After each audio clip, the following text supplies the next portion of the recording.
Welcome to Photon IAS academy. അങ്ങനെ ഈ 18-ാം തീയതി ഫോട്ടോൺ IAS അക്കാഡമിയുടെ ആദ്യത്തെ ഓപ്പൺ മോക്ക് സംഘടിപ്പിച്ചിരുന്നു. ഒരുപാട് പേര് പാർട്ടിസിപ്പേറ്റ് ചെയ്തു. അപ്പോൾ ആ ഒരു ടെസ്റ്റിൻ്റെ ഒരു ഫുൾ ലെങ്ത് കോംപ്രിഹെൻസീവ് ടെസ്റ്റ് ആയിരുന്നു അന്ന് കണ്ടക്ട് ചെയ്തത്.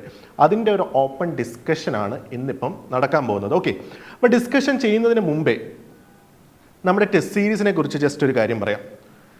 ഇപ്പം നമുക്ക് അവൈലബിൾ ആയിട്ടുള്ള ടെസ്റ്റ് സീരീസുകളിലെ ഏറ്റവും ബെസ്റ്റ് ടെസ്റ്റ് സീരീസ് ആയിരിക്കും നിങ്ങൾക്ക് വേണ്ടി ഫോട്ടോൺ IAS അക്കാഡമി ഒരുക്കുന്നത്. അപ്പോൾ അതിൻ്റെ ഭാഗമായിട്ടുള്ള ആദ്യത്തെ ഓപ്പൺ മോക്ക് ടെസ്റ്റാണ് ഇപ്പം കഴിഞ്ഞത്. അപ്പോൾ നിങ്ങൾ ആ ക്വസ്റ്റ്യൻ പേപ്പർ എടുത്ത് നോക്കിക്കഴിഞ്ഞാൽ ആ ഒരു ക്വസ്റ്റ്യൻ പേപ്പറിൻ്റെ ക്വാളിറ്റി നിങ്ങൾ അനലൈസ് ചെയ്ത് കഴിഞ്ഞാൽ നിങ്ങൾക്ക് മനസ്സിലാവും അതിനകത്ത് എത്രത്തോളം എഫേർട്ട് ഇട്ടിട്ടുണ്ടെന്ന്. കാരണം നിങ്ങൾ UPSCയുടെ പേപ്പറുമായിട്ട് കമ്പയർ ചെയ്ത് കഴിഞ്ഞാൽ ആ UPSCയുടെ പേപ്പറിൽ ആ പാറ്റേൺ മാക്സിമം ഞങ്ങൾ ഫോളോ ചെയ്യാൻ ശ്രമിച്ചിട്ടുണ്ട്. അതുകൊണ്ട് ഒരു ട്രിവിയലായിട്ട് അതിനകത്ത് ഒരു സംഭവവും ഇല്ല.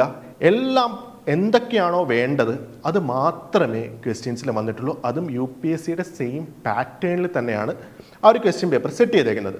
ഇനി ഡിസ്കഷനിലേക്ക് കടക്കുമ്പോൾ ഈ ഒരു ഡിസ്കഷൻ കൊണ്ട് ഉദ്ദേശിക്കുന്നത് ഒരു ഡീറ്റെയിൽഡ് ആയിട്ട് നിങ്ങൾക്ക് കണ്ടന്റ് പറഞ്ഞു തന്ന് നിങ്ങളെ പഠിപ്പിക്കുക എന്നൊരു സംഭവം അല്ല ഇവിടെ നടക്കാൻ പോകുന്നത്.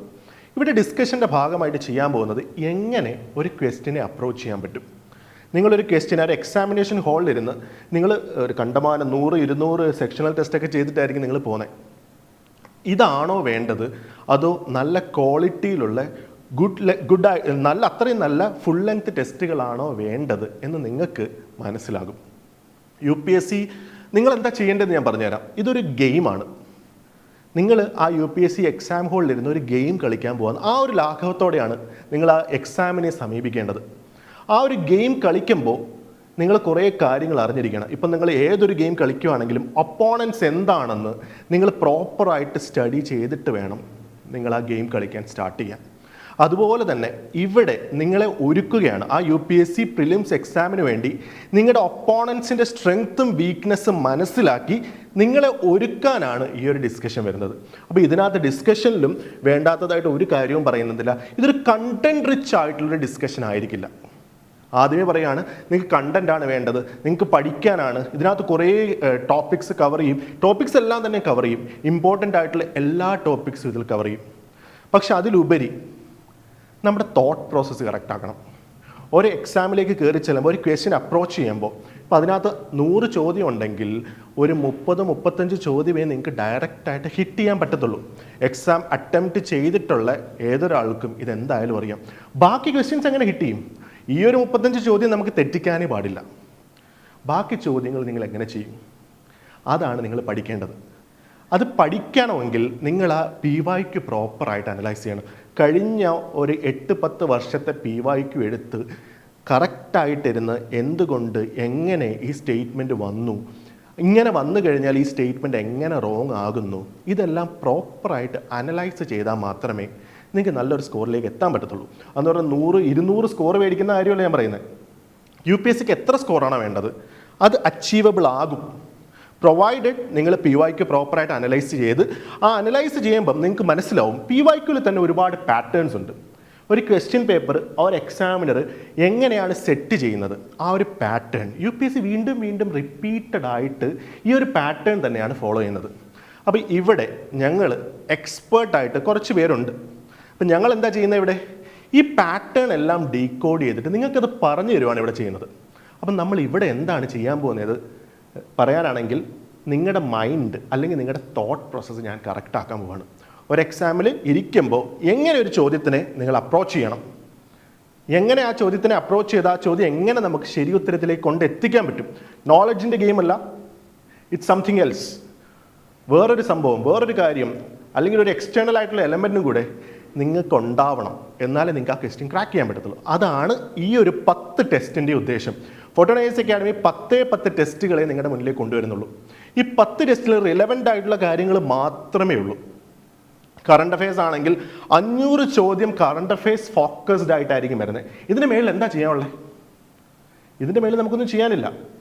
ഈ കറണ്ട് അഫയേഴ്സ് ഫോക്കസ്ഡ് ആയിട്ട് എനിക്ക് ഒരിടത്തും കിട്ടുമെന്ന് തോന്നുന്നില്ല. ഇത്രയും ഹൈ ക്വാളിറ്റിയിൽ, അതും UPSC എങ്ങനെയാണോ ക്വസ്റ്റ്യൻ സെറ്റ് ചെയ്യുന്നത് ആ ഒരു രീതിയിൽ തന്നെയാണ് നമ്മുടെ ക്വസ്റ്റ്യൻസും സെറ്റ് ചെയ്തേക്കുന്നതും ഇനിയുള്ള ക്വസ്റ്റ്യൻ പേപ്പർ സെറ്റ് ചെയ്തുകൊണ്ടിരിക്കുന്നതും. അത് ഗ്യാരണ്ടീഡ് ആണ്. ഓക്കെ, അപ്പോൾ നമുക്ക് ഡിസ്കഷൻ സ്റ്റാർട്ട് ചെയ്യാം. അപ്പോൾ ഞാൻ ആദ്യമേ പറഞ്ഞു ഇതിനകത്ത് എല്ലാ ക്വസ്റ്റ്യൻസും ഞാൻ ഡീറ്റെയിൽഡ് ആയിട്ടൊന്നും പോയില്ല. എങ്ങനെ ഒരു ചോദ്യം വന്നാൽ എങ്ങനെ ആ ചോദ്യത്തിനെ അഡ്രസ്സ് ചെയ്യാം, ഇതാണ് നമ്മളിവിടെ കവർ ചെയ്യാൻ പോകുന്നത്. Okay, first question.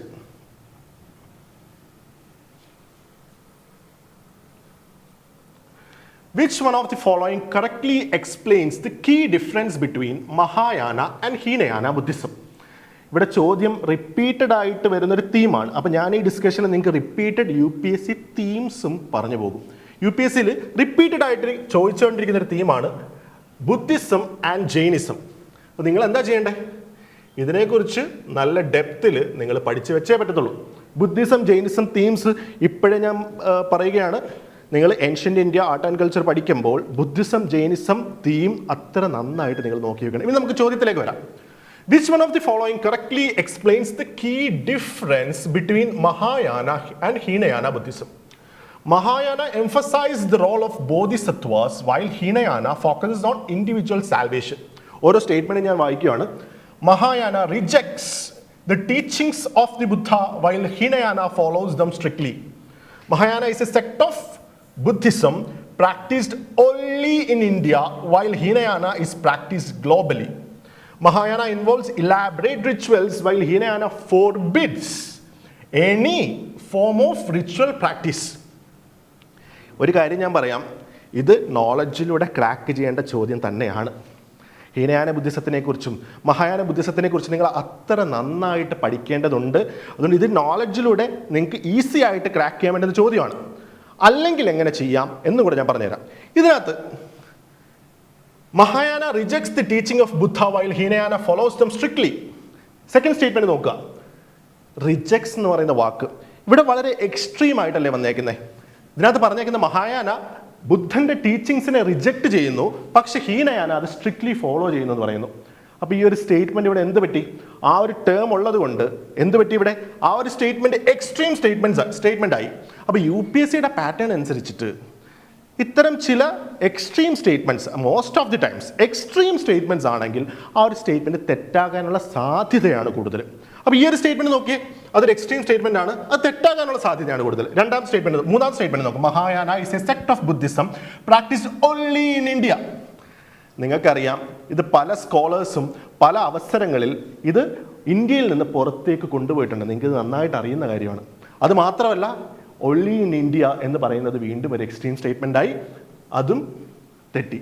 മൂന്നാമത്തെ, Mahayana involves elaborate rituals well Hinayana forbids any form of ritual practice. അപ്പോൾ നിങ്ങൾ പഠിച്ചിട്ടുണ്ടാവും ഹീനയാന ബുദ്ധിസത്തിൽ റിച്വലിസം ഇല്ല എന്നൊക്കെ നിങ്ങൾ പഠിച്ചിട്ടുണ്ടാവും. UPSCയുടെ പാറ്റേൺ അനുസരിച്ചിട്ട് അത് മാത്രമല്ല, ഏൻഷ്യൻ ടൈംസിലും മിഡീവൽ ടൈംസിലും ഒക്കെ കുറേ കാര്യങ്ങൾ നമുക്ക് പരിചിതമല്ലാത്തയും കുറേ കാര്യങ്ങൾ വരാൻ സാധ്യതയുണ്ട്. അപ്പം ഇതിനകത്ത് നമുക്ക് it forbids any form of ritual practice എന്ന് പറഞ്ഞാൽ അത് തെറ്റായിട്ട് നമ്മൾ കൺസിഡർ ചെയ്യണം. കാരണം അത്രയും എക്സ്ട്രീം ആയിട്ടാണ് ആ ഒരു സ്റ്റേറ്റ്മെന്റ് വന്നേക്കുന്നത്, അല്ലേ? അപ്പോൾ ഈ ഒരു സ്റ്റേറ്റ്മെന്റും നമുക്കിവിടെ എക്സ്ട്രീമായി, അതും തെറ്റി. അപ്പോൾ ഇതിനകത്ത് കറക്റ്റ് ആൻസർ എന്താണ്? Mahayana emphasizes the role of Bodhisattvas while Hinayana focuses on individual salvation. ഇവിടെ ബോധിസത്വാസ് എന്ന് പറയുന്നൊരു ടേം വന്നപ്പോൾ തന്നെ ഇത് ശരിക്കും നിങ്ങൾക്ക് ക്രാക്ക് ചെയ്യാൻ പറ്റും. ഇതിൻ്റെ ഒന്നും ആവശ്യമില്ല, 3 എലിമിനേറ്റ് ചെയ്യേണ്ട ആവശ്യമില്ല. It is ഡൂവബിൾ. ഓക്കെ, അപ്പോൾ ഇതിൻ്റെ ആൻസർ എന്താണ്? Option A. മഹായാന ബുദ്ധിസത്തിലാണ് ബോധിസത്വ എന്ന കോൺസെപ്റ്റ് വരുന്നത്. ഹീനയാന ബുദ്ധിസത്തിൽ ബോധിസത്വാസ് ഇല്ല. രണ്ടാമത്തെ ചോദ്യത്തിലേക്ക് വരാം. In early Tamil traditions the term Udankattai Iruthal refers to which of the following practices? Udankattai irithal refers to which of the following practices? First one, ritual fasting undertaken during the periods of mourning, voluntary self-immolation by a wife on her husband's funeral pyre, a form of land grant given to Brahmins, an oath taken by warriors before the battle. എന്തുകൊണ്ടാണ് PYക്ക് പഠിക്കേണ്ടത്, എന്തുകൊണ്ടാണ് നമ്മൾ PYക്ക് പഠിക്കേണ്ടതെന്ന് ഇപ്പം നമുക്ക് മനസ്സിലാവും. നിങ്ങൾക്ക് ഓർമ്മയുണ്ടോയെന്ന് അറിയത്തില്ല, നമുക്കൊരു ചോദ്യം ഉണ്ടായിരുന്നു, വട്ടക്കിരുത്തൽ. വട്ടക്കിരുത്തൽ എന്ന് പറഞ്ഞാൽ എന്താണ്? ആ ഒരു ടേം ഏൻഷ്യൻ മിഡീവലിൽ നിങ്ങൾ പഠിച്ചു വെച്ചെങ്കിൽ ഇത്തരത്തിലുള്ള ടേംസ് നമുക്ക് വളരെ ഇമ്പോർട്ടൻ്റ് ആണ്. വട്ടക്കിരുത്തൽ നമ്മൾ ആ ഒരു ടേം നമ്മൾ പഠിച്ചിരുന്നെങ്കിൽ നമുക്ക് മനസ്സിലാവും അതെന്തായിരുന്നു. വട്ടക്കിരുത്തൽ എന്ന് പറഞ്ഞാൽ it was a ritual suicide. ഒരു യുദ്ധത്തിൽ തോൽക്കുന്ന രാജാവ് അദ്ദേഹം സ്റ്റാർവേഷനിലൂടെ സൂയിസൈഡ് ചെയ്യുന്ന ഒരു റിച്വൽ പ്രാക്ടീസിനെയാണ് നമ്മൾ വട്ടക്കിരുത്തൽ എന്ന് നമ്മൾ അവിടെ പറഞ്ഞത്. ഈ ഒരു ചോദ്യം കണ്ടേ, ഉടൻ കട്ടായി ഇരുത്തൽ, നമുക്ക് എന്തെങ്കിലും ഒരു കണക്ട് ചെയ്യാൻ പറ്റുമോ? നമുക്ക് കണക്ട് ചെയ്യാൻ പറ്റുന്ന എന്താണ്? It must be something related to suicide, it must be something related to death. ഇതെങ്ങനെ നമുക്ക് മനസ്സിലാവും? കഴിഞ്ഞ വർഷങ്ങളിലെ PYQ എടുത്ത് നോക്കിയാൽ നമുക്ക് മനസ്സിലാവും. ഇനി നമ്മൾ സ്റ്റേറ്റ്മെന്റ് ഇത് വായിച്ചു നോക്കിയേ. Ritual fasting undertaken during the periods of mourning. Okay, something related to death. നമുക്കിത് മാർക്ക് ചെയ്യാം. Voluntary self-immolation by a wife on her husband's funeral pyre, directly related to death. മൂന്നാമത്തെ, a form of land grant given to Brahmins. ഇതെന്താണ്? അഗ്രഹാരാസം, ബ്രഹ്മദേയ ലാൻഡിനെ കുറിച്ചൊക്കെയാണ് ഇവിടെ പറയുന്നത്. അതല്ല. An oath taken by various before the battle. ഇവിടെയും ഡെത്തിനെ കുറിച്ച് പറയുന്നില്ല. 50-50 എത്തി നമ്മൾ. ഇനി നമ്മൾ എന്താ കാണണ്ടേ? Ritual fasting undertaken during the periods of mourning, voluntary self-immolation by a wife on her husband's funeral pyre. ഇനി ആലോചിക്കണം, Vadakkiruthal. It was a ritual suicide. അതൊരു റിച്വൽ സൂയിസൈഡ് ആയിരുന്നു. അപ്പൊ ഇവിടെയും എന്താകാനാണ് സാധ്യത? Voluntary self immolation by a wife on her husband's funeral pyre. ഇതാണ് ഇവിടുത്തെ കറക്റ്റ് ആൻസർ. നിങ്ങൾക്ക് സംശയം തോന്നുമായിരിക്കും, വോളണ്ടറി സെൽഫ് ഇമ്മൊലേഷൻ എന്ന് പറഞ്ഞാൽ അത് സതി തന്നെ അല്ലേ? സതി കൂടുതലായിട്ടും വോളണ്ടറി ആയിരുന്നില്ല, അത് ഇൻവോളണ്ടറി പ്രാക്ടീസ് ആയിരുന്നു. ഓക്കെ, ഉടൻകട്ടായി ഇരുത്തൽ നമുക്ക് വേറൊരു രീതിയിലും ഇത് ക്രാക്ക് ചെയ്യാൻ പറ്റത്തില്ലെങ്കിൽ നമ്മുടെ UPSC എന്താണോ നമുക്ക് തന്നേക്കുന്നത് അതിനകത്തെടുത്ത് നോക്ക്. PYQs എടുത്ത് അനലൈസ് ചെയ്യ്. വട്ടക്കിരുത്തൽ ഡയറക്റ്റ് ആയിട്ട് നമുക്ക് കണക്ട് ചെയ്യാൻ പറ്റും. Voluntary self immolation by a wife on her husband's funeral pyre. So the answer is B. മൂന്നാമത്തെ, arrange the following dynasties in the chronological order starting from the earliest. Arrange the following dynasties in chronological order starting from the earliest. ഇത്തരത്തിലുള്ള ചോദ്യം ഒരു കാര്യമുണ്ട്, നമ്മൾ ancient medieval പഠിക്കുമ്പോൾ time line നിങ്ങൾ പഠിച്ചു വെക്കണം. ടൈം ലൈൻ പഠിച്ചു വെക്കണം, ജോഗ്രഫി പഠിച്ചു വെക്കണം. ഓരോ ഡൈനാസ്റ്റീസും അത് എവിടെയാണ് ലൊക്കേറ്റ് ചെയ്തിരുന്നത്, എവിടെയാണ് സിറ്റുവേറ്റ് ചെയ്തിരിക്കുന്നത്, ആ ഒരു ജോഗ്രഫി നിങ്ങൾ നന്നായിട്ട് പഠിച്ചിരിക്കണം. അത് മാത്രമല്ല, ഏൻഷ്യൻ ടു മിഡീവൽ ടൈംസ് ഇതിൻ്റെ ക്രോണോളജി പ്രോപ്പറായിട്ട് നിങ്ങൾ മനസ്സിലാക്കി വെച്ചിരുന്നെങ്കിൽ എല്ലാ വർഷവും അറ്റ്ലീസ്റ്റ് 1-2 ചോദ്യവും നമുക്ക് കറക്റ്റ് ആക്കാൻ പറ്റും, ഏൻഷ്യൻ്റ് നിന്നും മിഡീവൽ നിന്നും. അപ്പോൾ നിങ്ങളിത് പഠിക്കുമ്പോൾ അടുത്ത ഫേവറേറ്റ് തീമാണ് ക്രോണോളജി, ഏൻഷ്യൻ ആൻഡ് മിഡീവൽ ടൈംസിൻ്റെ chronology. North, south, east, west, ഏത് എംപയറിന് ശേഷം ഏത് എംപയർ വന്നു, അല്ലെങ്കിൽ ഏത് ഡൈനാസ്റ്റിക്ക് ശേഷം ഏത് ഡൈനാസ്റ്റി വന്നു. വേറൊരു important theme, post Mauryan kingdoms, post Guptan kingdoms, ഇത്തരത്തിലുള്ള സ്മോൾ എമേർജിങ് കിങ്ഡംസ് ഉണ്ട്. ഈ കിങ്ഡംസിനെ കുറിച്ചും പഠിച്ചു വെക്കുക. ഇവിടെ നിന്നും നമുക്ക് ചോദ്യങ്ങൾ വരുന്നുണ്ട്. ഇതും ഒരു ഇമ്പോർട്ടൻറ്റ് തീമാണ്. Match the following type of questions ആണ് നമുക്ക് ഇവിടുന്ന് വരാറ്. ഓക്കെ, അവിടുത്തെ കിങ് ആണ്, അവിടുത്തെ സ്ഥലം എന്താണ്, അവിടുത്തെ പ്ലേസിനെ വെച്ചിട്ടായിരിക്കാം, അല്ലെങ്കിൽ അവിടുത്തെ ഡൈനാസ്റ്റിയുടെ റൂളറിനെ വെച്ചിട്ടായിരിക്കാം നമുക്ക് ചോദ്യങ്ങൾ വരുന്നുണ്ട്. അപ്പോൾ ഇതിൻ്റെ ആൻസർ എന്താണ്? തേർഡ് ക്വസ്റ്റ്യൻ്റെ ആൻസർ ഈസ് A. ഓക്കെ, അപ്പോൾ ഇത് നമുക്ക് പ്രോപ്പർ ഐഡിയ ഉണ്ടാകണം. ഈ ഒരു ആൻസർ നമുക്ക് അറ്റംപ്റ്റ് ചെയ്യണമെങ്കിൽ പ്രോപ്പർ ഐഡിയ ഉണ്ടാകണം. Answer is A. അതിനകത്ത് ആദ്യം വരുന്നത് എന്താണ്? സതവാഹനാസ്. ഇത് നമുക്ക് അറ്റ്ലീസ്റ്റ് അറിയേണ്ട കാര്യമല്ലേ? പോസ്റ്റ് മൗര്യൻ കിങ്ഡമാണ് സതവാഹന അല്ലേ? ഇത് നമുക്ക് അറിഞ്ഞു കഴിഞ്ഞാൽ അറ്റ്ലീസ്റ്റ് ഒരെണ്ണം സതവാഹനാസ് മാത്രം അറിഞ്ഞു കഴിഞ്ഞാൽ നമുക്ക് എലിമിനേറ്റ് ചെയ്യാൻ പറ്റും. എന്തെങ്കിലും 3 ആദ്യം വരണം, 2 പോയില്ലേ? അറ്റ്ലീസ്റ്റ് നമുക്ക് 50-50 എത്താൻ പറ്റിയില്ലേ സതവാഹനാസ് മാത്രം അറിഞ്ഞിരുന്നെങ്കിൽ. ഇനി നമുക്ക് നോളജിന്റെ പ്ലേ ആണ്. സതവാഹനാസ് കഴിഞ്ഞിട്ട് ആരാ വന്നേക്കുന്നത്? 4 വക്കട്ടക്ക. അടുത്ത വക്കട്ടക്ക എന്ന് പറയുന്ന എംപയർ ആണ്. മൂന്നാമത്തെ വരുന്നത് A രാഷ്ട്രകൂടാസ്, 4ാമത് ഹൊയ്സാലാസ്. ഓക്കെ, അപ്പോൾ ഇത്തരത്തിലുള്ള ക്രോണോളജി പ്രോപ്പറായിട്ട് നിങ്ങൾ പഠിച്ചേക്കണം. ഇത്തരത്തിലുള്ള ഫാക്ച്വൽ ക്വസ്റ്റ്യൻസ് റിപ്പീറ്റഡ് തീമാണ്, നമുക്ക് സ്കോർ ചെയ്യാൻ പറ്റുന്ന സ്ഥലങ്ങളാണ്. ഈ ഒരു തീം നന്നായിട്ട് പ്രിപ്പയർ ചെയ്ത് വെക്കുക. ഓക്കെ, അടുത്ത ചോദ്യത്തിലേക്ക് പോവാം. ഓക്കെ, അടുത്ത ചോദ്യം, consider the following pairs of Sanskrit literary works and their authors. ഇതിനകത്ത് ചെറിയൊരു പാറ്റേൺ ഞാൻ നിങ്ങൾക്ക് കാണിച്ചു തരാം.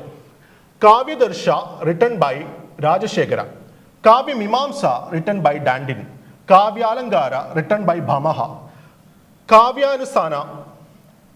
കാവ്യാനുശാസന റിട്ടൺ ബൈ ഹേമചന്ദ്ര.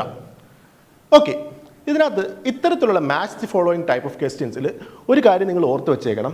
ഇതിനകത്ത് ഇൻ്റർചേഞ്ച് ചെയ്യാനുള്ള സാധ്യതകൾ വളരെ കൂടുതലാണ്. UPSC ഇതിനകത്ത് ഏതെങ്കിലും ഓപ്ഷൻസ് ഇൻ്റർചേഞ്ച് ചെയ്യാനുള്ള സാധ്യതയുണ്ട്. അപ്പം നിങ്ങൾക്ക് ഇതിനകത്ത് ഏതെങ്കിലും അറിയാമോ എന്ന് നോക്ക്. ഇതൊരെണ്ണം. പിന്നെ UPSC മിക്കപ്പോഴും തെറ്റിക്കാൻ സാധ്യതയുള്ളത് ഫേമസ് ആയിട്ടുള്ള ഫാക്ട്സ് ആണ്. നിങ്ങൾക്ക് അറിയണം അല്ലെങ്കിൽ നിങ്ങൾ പഠിച്ചിരിക്കണം എന്നുള്ള ഫാക്ട്സ് ആയിരിക്കും UPSC തെറ്റിക്കുന്നത്. കാരണം നിങ്ങൾക്ക് അത് നിങ്ങൾ പഠിച്ചിരിക്കണമെന്ന് നിർബന്ധമുണ്ട്. ഓക്കെ, അവിടെയായിരിക്കും UPSC മാനിപ്പുലേറ്റ് ചെയ്യുന്നത്. ഇവിടെ നോക്കാം, നമ്മൾ ഈ രാജശേഖരെക്കുറിച്ചും ദാണ്ടിനെക്കുറിച്ചും മിക്കുള്ളവരും നിങ്ങൾ ഏൻഷ്യൻ ഹിസ്റ്ററി അല്ലെങ്കിൽ മിഡീവൽ ഹിസ്റ്ററി നിങ്ങൾ പഠിച്ചിട്ടുണ്ടെങ്കിൽ നിങ്ങളിത് രാജശേഖരെക്കുറിച്ചും ഡാൻഡിനെക്കുറിച്ചും നിങ്ങൾ പഠിച്ചിരിക്കണം. അറ്റ്ലീസ്റ്റ് നിങ്ങൾ കേട്ടിട്ടുണ്ടാവും. ഇവിടെയും ഞാൻ പറഞ്ഞല്ലോ, ഫേമസ് ഫാക്ട്സിലും നിങ്ങൾ കേൾക്കുന്ന ഫാക്ട്സിലും ആയിരിക്കും UPSC തെറ്റിക്കാനുള്ള സാധ്യത. ഇവിടെ ഭാമഹയെക്കുറിച്ചും ഹേമചന്ദ്രനെക്കുറിച്ചും അധികം അവരുടെ വർക്ക്സിനെ കുറിച്ചൊന്നും നമ്മൾ അധികം പഠിക്കുന്നതല്ല. ഓക്കെ, അപ്പോൾ ഈ ഒരു സിറ്റുവേഷനിൽ ഇത്തരത്തിലുള്ള ചോദ്യങ്ങളിൽ ഈ 3ഉം 4ഉം നമുക്കറിയാത്ത ഫാക്ട്സ് UPSC തെറ്റിക്കാനുള്ള സാധ്യത കുറവാണ്.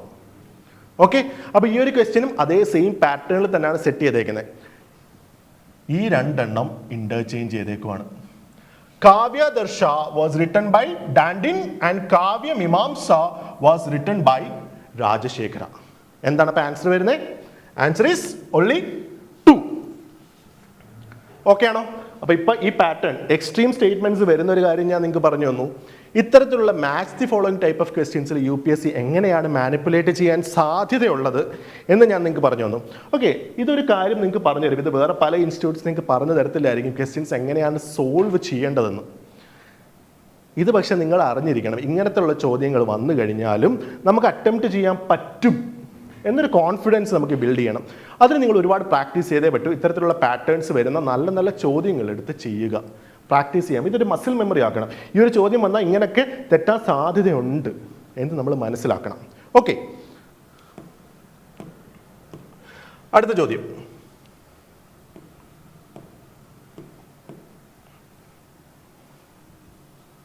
Which of the following Harappan sites were not located on the banks of the Indus River or its tributaries?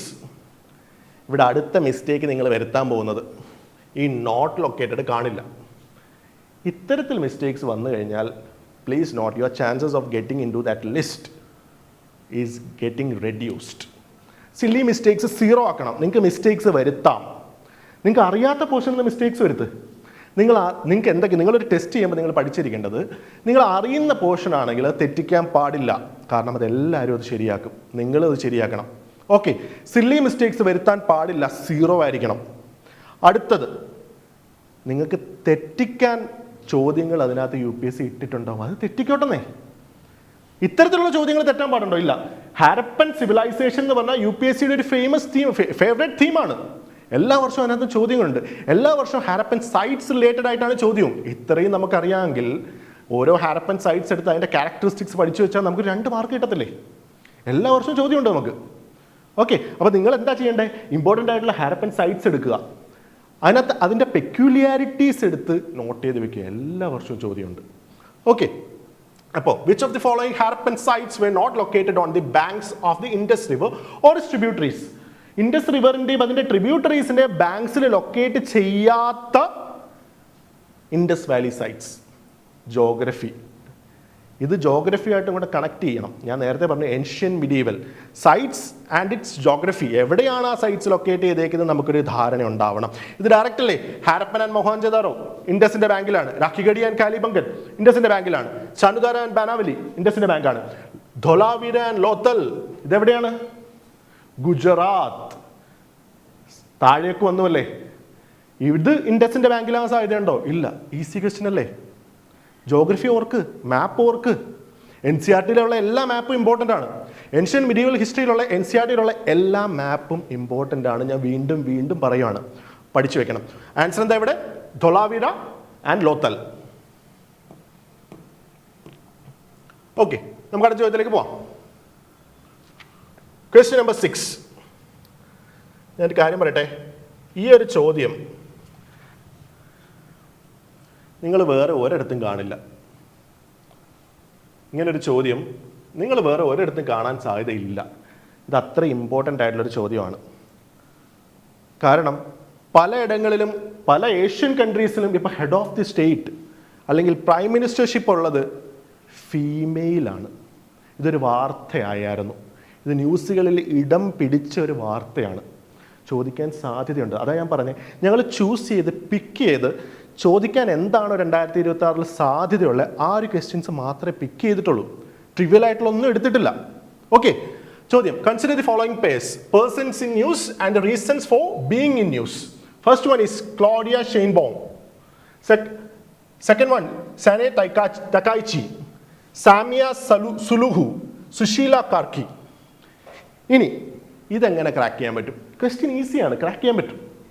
ഒന്ന് നന്നായിട്ട് വായിച്ച ഈ ചോദ്യം എങ്ങനെയാണ് നിങ്ങൾക്ക് മനസ്സിലാവും എങ്ങനെ ക്രാക്ക് ചെയ്യേണ്ടത്. Match the following type of question ആണ്. ഞാൻ നേരത്തെ പറഞ്ഞു UPSC കളിക്കാൻ സാധ്യതയുള്ള എങ്ങനെയാണ്, ഓപ്ഷൻസ് ഇന്റർചേഞ്ച് ചെയ്യാൻ സാധ്യതയുണ്ട് അല്ലേ? അപ്പോൾ അത് നിങ്ങളുടെ മനസ്സിലുണ്ടാവണം. ഇനി നിങ്ങൾ ആലോചിച്ച് നോക്കി, പേരുകളൊന്ന് വായിച്ചു നോക്കി. Claudia Sheinbaum, Sanae Takaichi. ഇത് നിങ്ങൾക്ക് എന്തായാലും ക്രാക്ക് ചെയ്യാൻ പറ്റത്തില്ലേ? തക്കായിച്ചി ജാപ്പനീസ് പേരാണെന്ന് നിങ്ങൾക്ക് മനസ്സിലായില്ലേ? ജാപ്പനീസ് പേരാണെന്ന് മനസ്സിലായില്ലേ? അപ്പോൾ ഇതെന്താണ്? The first woman prime minister of Japan. ഇത് വളരെ ഇമ്പോർട്ടൻ്റ് ആണ്. ജപ്പാൻ പോലൊരു പാട്രിയാർക്കൽ കൺട്രിയിൽ ഒരു ഫീമെയിൽ പ്രൈം മിനിസ്റ്റർ ആദ്യമായിട്ട് വരുന്നു. വലിയ ന്യൂസാണ്. സാധ്യതയും വളരെ കൂടുതലാണ് ഇത് ചോദിക്കാൻ. ഓക്കെ, അപ്പോൾ ഇത് കറക്റ്റ് അല്ലേ? 2 എന്തായാലും വേണം. 2 എന്തായാലും വേണമെങ്കിൽ നമുക്ക് എന്തൊക്കെ എലിമിനേറ്റ് ചെയ്യാം? രണ്ടെണ്ണം നമുക്ക് എലിമിനേറ്റ് ചെയ്തൂടെ? 2 ഓപ്ഷൻ നമുക്ക് എലിമിനേറ്റ് ചെയ്യാം. കാരണം ഈ ഒരു ഒറ്റൊരു ഓപ്ഷൻ നമ്മൾ കണ്ടു. ആ ഒരു പേര് നമ്മൾ ഒന്നും കൂടെ മനസ്സിലാക്കി. അതൊരു ജാപ്പനീസ് നെയിമാണെന്ന് നമുക്ക് മനസ്സിലായി. 50-50 എത്തി. ഇനി അടുത്ത നോക്കിയേ. The first woman president of Tanzania, Claudia Sheinbaum. ഞാൻ നേരത്തെ പറഞ്ഞു UPSC ഇതിനകത്ത് ഇന്റർചേഞ്ച് അല്ലെങ്കിൽ ഓപ്ഷൻസ് അങ്ങോട്ടും ഇങ്ങോട്ടും മാറ്റിയിടാൻ സാധ്യതയുണ്ടെന്ന് ഞാൻ പറഞ്ഞു. ഇതിനകത്ത് നോക്കിയേ, സാമിയ സുലൂഹു ഹസൻ ആൻഡ് ക്ലോഡിയ ഷെയ്ൻബോ. ഈ ടാൻസാനിയ എന്ന് പറയുന്ന ഒരു മുസ്ലിം മെജോറിറ്റി കൺട്രി ആണെന്ന് നിങ്ങൾക്ക് അറിയാം എന്നാണ് എൻ്റെ ഒരു വിശ്വാസം. ടാൻസാനിയ നിങ്ങൾക്ക് തോന്നുന്നുണ്ടോ ഒരു മുസ്ലിം മെജോറിറ്റി ആയിട്ടുള്ള ഒരു കൺട്രിയിൽ ക്ലോഡിയ ഷെയ്ൻബോ എന്ന് പേര് വരാനുള്ള സാധ്യത, അതോ സാമിയ സുലൂഹു ഹസൻ എന്ന പേര് വരാനുള്ള സാധ്യത? ഒന്നുകൂടെ ആലോചിച്ച്. Muslim majority country. ഇനി the first woman president of Mexico, Claudia Sheinbaum. പേര് തന്നെ ഒരു മെക്സിക്കൻ നെയിം ആയിട്ട് നിങ്ങൾക്ക് റിലേറ്റ് ചെയ്തൂടെ? ഇങ്ങനെയാണ് UPSC ഇന്റർചേഞ്ച് ചെയ്തേക്കുന്നത്. Claudia Sheinbaum is the first woman president of Mexico and Samia Suluhu Hassan is the first women president of Tanzania. അപ്പം 1ഉം 3ഉം തിരിച്ചിട്ടേക്കാണ്. Answer എന്താണ്? 2 and 4. 2 and 4. ഇത് പിന്നെ നിങ്ങൾക്ക് മനസ്സിലാവും. സുശീല കാർക്കി നേപ്പാൾ ആകാൻ തന്നെയാണ് സാധ്യത അല്ലേ? സുശീല നേപ്പാൾ ആകാനാണ് സാധ്യത. അപ്പം അതിൻ്റെ ആൻസർ എന്താണ്? Answer is 2 and 4. 6th വണ്ണിൻ്റെ ആൻസർ 2 and 4. അടുത്ത ചോദ്യം.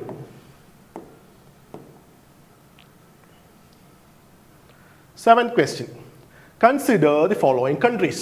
Which one of the above countries share a border with Sudan? UPSCയുടെ അടുത്ത ഫേവറേറ്റ് തീമാണ്. ഞാൻ ഈ പറയുന്ന തീംസ് എല്ലാം നിങ്ങൾ എഴുതി വെച്ചേക്കണം. UPSCയുടെ ഫേവറേറ്റ് തീമാണ് ഇന്റർനാഷണൽ റിലേഷൻസിൽ ആഫ്രിക്കൻ കോണ്ടിനെൻറ്റ്. നിങ്ങൾക്ക് എല്ലാവർക്കും അറിയാമായിരിക്കും ആഫ്രിക്കൻ കോണ്ടിനെൻറ്റ് വളരെ ഇമ്പോർട്ടൻ്റ് ആണ്. കുറേ എത്നിക് ക്ലാഷസ് അവിടെ വരുന്നുണ്ട്, കുറേ എൻവയോൺമെൻറ്റൽ ഇഷ്യൂ വരുന്നുണ്ട്. ഇത് കാരണം തന്നെയും അത് ന്യൂസിൽ എപ്പോഴും ഇടം പിടിക്കുന്ന ഒരു സ്ഥലങ്ങളാണ് നമുക്ക് ആഫ്രിക്കൻ കോണ്ടിനെൻറ്റിൽ കാണാൻ കഴിയുന്നത്. UPSC ആണെങ്കിലും ഇവിടെ നിന്ന് പിക്ക് ചെയ്ത് UPSC ചോദിക്കുന്നുണ്ട്. സിവിൽ വാർസ് നടന്ന കൺട്രീസ് അല്ലെങ്കിൽ നടന്ന കൺട്രീസ് ഓൾറെഡി UPSC ചോദിച്ചു. റിപ്പീറ്റഡ് ആയിട്ട് കോങ്കോയെക്കുറിച്ച് റിപ്പീറ്റഡ് ആയിട്ട് ചോദ്യങ്ങൾ വരുന്നു. ഇതൊക്കെ മനസ്സിലാക്കി നമ്മൾ പഠിക്കേണ്ടത് നമ്മുടെ ഉത്തരവാദിത്തമാണ്. കാരണം UPSC ഇതൊക്കെ നമുക്ക് തരുന്ന എന്താണ്? കുറച്ച് ടിപ്സാണ് PYQയിലൂടെ. നിങ്ങൾ പഠിച്ചേ പറ്റൂ അത്. ഓക്കെ, അപ്പോൾ ഇവിടെയും ഈ ആഫ്രിക്കൻ കോണ്ടിനെൻറ്റ് പഠിക്കുമ്പോൾ നിങ്ങൾ കൺട്രീസിൻ്റെ പൊളിറ്റിക്കൽ മാപ്പും കൂടെ നിങ്ങൾ പഠിച്ചു വെച്ചേക്കണം. ആഫ്രിക്കൻ കോണ്ടിനെൻറ്റ് അത്രത്തോളം ഇമ്പോർട്ടൻ്റ് ആയതുകൊണ്ട് പറയുകയാണ്. ആഫ്രിക്കൻ കോണ്ടിനെൻറ്റ് പഠിക്കുമ്പം നിങ്ങൾ പൊളിറ്റിക്കൽ മാപ്പും കൂടെ പഠിക്കണം. Consider the following countries. Which one of the above countries share A land border with Sudan? അപ്പോൾ സുഡാനിലെ ലാൻഡ് ബോർഡർ എന്തായാലും സൗത്ത് സുഡാൻ കാണുമല്ലോ അല്ലേ? അറ്റ്ലീസ്റ്റ് ഒരെണ്ണമെങ്കിലും നമുക്ക് അറിയാവുന്നതുണ്ട്. സൗത്ത് സുഡാൻ ഉണ്ടല്ലേ? അപ്പോൾ 6 വരണം. 6 വന്നിട്ടുള്ളത് ഇല്ലാത്ത ഏതൊക്കെയാണ്? ഒരെണ്ണം എലിമിനേറ്റ് ചെയ്യാൻ പറ്റും. 1, 2, 6, 2, 3, 4 and 6, 1, 2, 4 and 6. ഇനി നമുക്ക് നോളജാണ്. നമ്മൾ പൊളിറ്റിക്കൽ മാപ്പ് ഇതിനകത്ത് പഠിച്ചിരിക്കണം. പൊളിറ്റിക്കൽ മാപ്പ് പഠിച്ചാലേ നമുക്ക് ഇത്തരത്തിലുള്ള ക്വസ്റ്റ്യൻസ് കറക്റ്റ് ആക്കാൻ പറ്റത്തുള്ളൂ. ഇതിൻ്റെ ആൻസർ എന്താണ്? D. സുഡാനെ ഏതൊക്കെ കൺട്രി ബോർഡർ ചെയ്യുന്നുണ്ട് ഇതിനകത്ത്? Libya, then Egypt, then Ethiopia and South Sudan. അത് ഉഗാണ്ട ഇല്ല, സൊമാലിയ ഇല്ല. So the answer is 1, 2, 4 and 6. Libya, Egypt, Ethiopia and south Sudan. വേറെ കൺട്രീസിൻ്റെയും കോങ്കോയുടെ ഒക്കെ റിപ്പീറ്റഡ് ആയിട്ട് ചോദിച്ചുകൊണ്ടിരിക്കുന്നതാണ്. പഠിക്കണം അതിൻ്റെ പൊളിറ്റിക്കൽ മാപ്പ്, ബോർഡറിങ് കൺട്രീസ്. അതിനകത്ത് എന്ത് ന്യൂസിൽ ആഫ്രിക്കൻ കോണ്ടിനെൻറ്റിനെ കുറിച്ച് വരുന്നുണ്ടോ അതെല്ലാം നിങ്ങൾ പഠിച്ചിരിക്കണം മസ്റ്റായിട്ട്. Okay,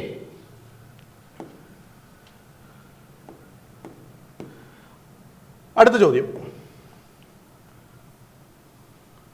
National Indicator Framework for Monitoring India's Progress on Sustainable Development Goals was created by. National Indicator Framework. ഞാൻ നമുക്ക് ഏതൊക്കെ എലിമിനേറ്റ് ചെയ്യാൻ പറ്റും? നീതി ആയോഗ് ഈസി ആയിട്ട് കളയാൻ പറ്റില്ലേ? നീതി ആയോഗ് പ്ലാനിങ് ആണ്, ഇതൊരു തിങ്ക് ടാങ്ക് ആണ്. ഇതൊരു ഇൻഡിക്കേറ്റർ എന്താണ്, നാഷണൽ ഇൻഡിക്കേറ്റർ ഫ്രെയിംവർക്ക് ഡെവലപ്പ് ചെയ്യാൻ സാധ്യതയില്ല. That is for monitoring India's progress on SDGs. SDGസും ഇന്ത്യ എത്രത്തോളം SDGസിൽ പ്രോഗ്രസ് ചെയ്യുന്നുണ്ട് എന്ന് മോണിറ്റർ ചെയ്യാൻ നീതി ആയോഗ് ഒരു ഫ്രെയിംവർക്ക് ഉണ്ടാക്കാനുള്ള സാധ്യതയില്ല. കാരണം നീതി ആയോഗ് തിങ്ക് ടാങ്ക് ആണ്. ഇതിനകത്ത് ഡയറക്റ്റ് ഇത്തരത്തിലുള്ള സ്റ്റാറ്റിസ്റ്റിക്സും ഇത്തരത്തിലുള്ള കാര്യങ്ങളൊക്കെ ഇതിനൊരു ഫ്രെയിംവർക്ക് ഉണ്ടാക്കാൻ സാധ്യത ഏതൊരു മിനിസ്ട്രി ആയിരിക്കും? It should be ministry of environment, climate change, forest and climate change ആണോ? അല്ല, it should be ministry of statistics and programme implementation. MoSPI അല്ലേ ഇത്തരത്തിലുള്ള സ്റ്റാറ്റിസ്റ്റിക്സ് ഒക്കെ ഡെവലപ്പ് ചെയ്യുന്നത്? ഇതും പാടുള്ള ചോദ്യമാണോ? ഇല്ല, ഇത് പാടുള്ള ചോദ്യം അല്ല.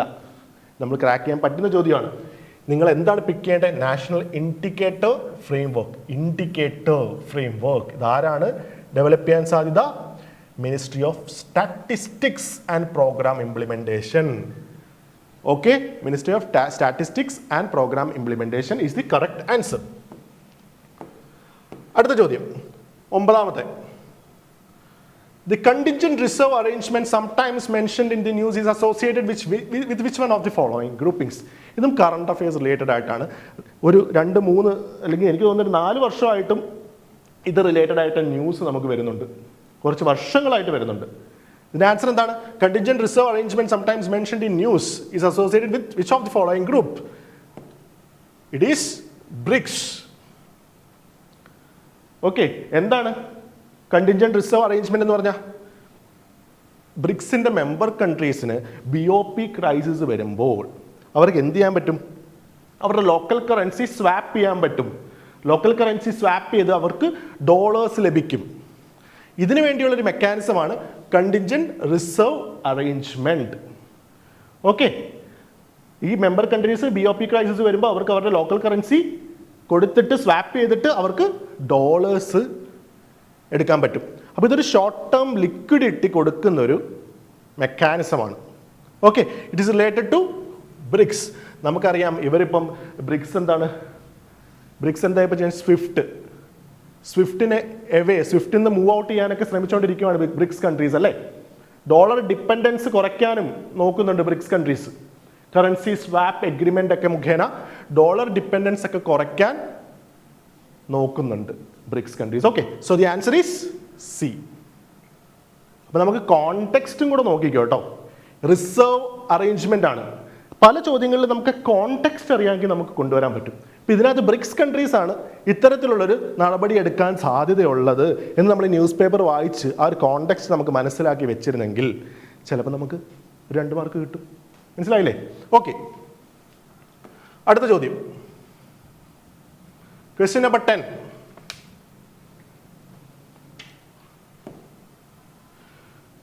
With reference to Indian Space Organization ISRO, consider the following statements. The chairman of ISRO is appointed by the Appointments Committee of the Union Cabinet for a fixed tenure of 2 years. Appointment Committee for a fixed tenure of 2 years. The chairman of the ISRO also serves as the secretary of the Department of Space. Easy ആയില്ലേ ചോദ്യം? നമുക്ക് എളുപ്പമാക്കി തന്നില്ലേ? ഇവിടെ എന്താണ് തെറ്റാൻ സാധ്യതയുള്ളത്?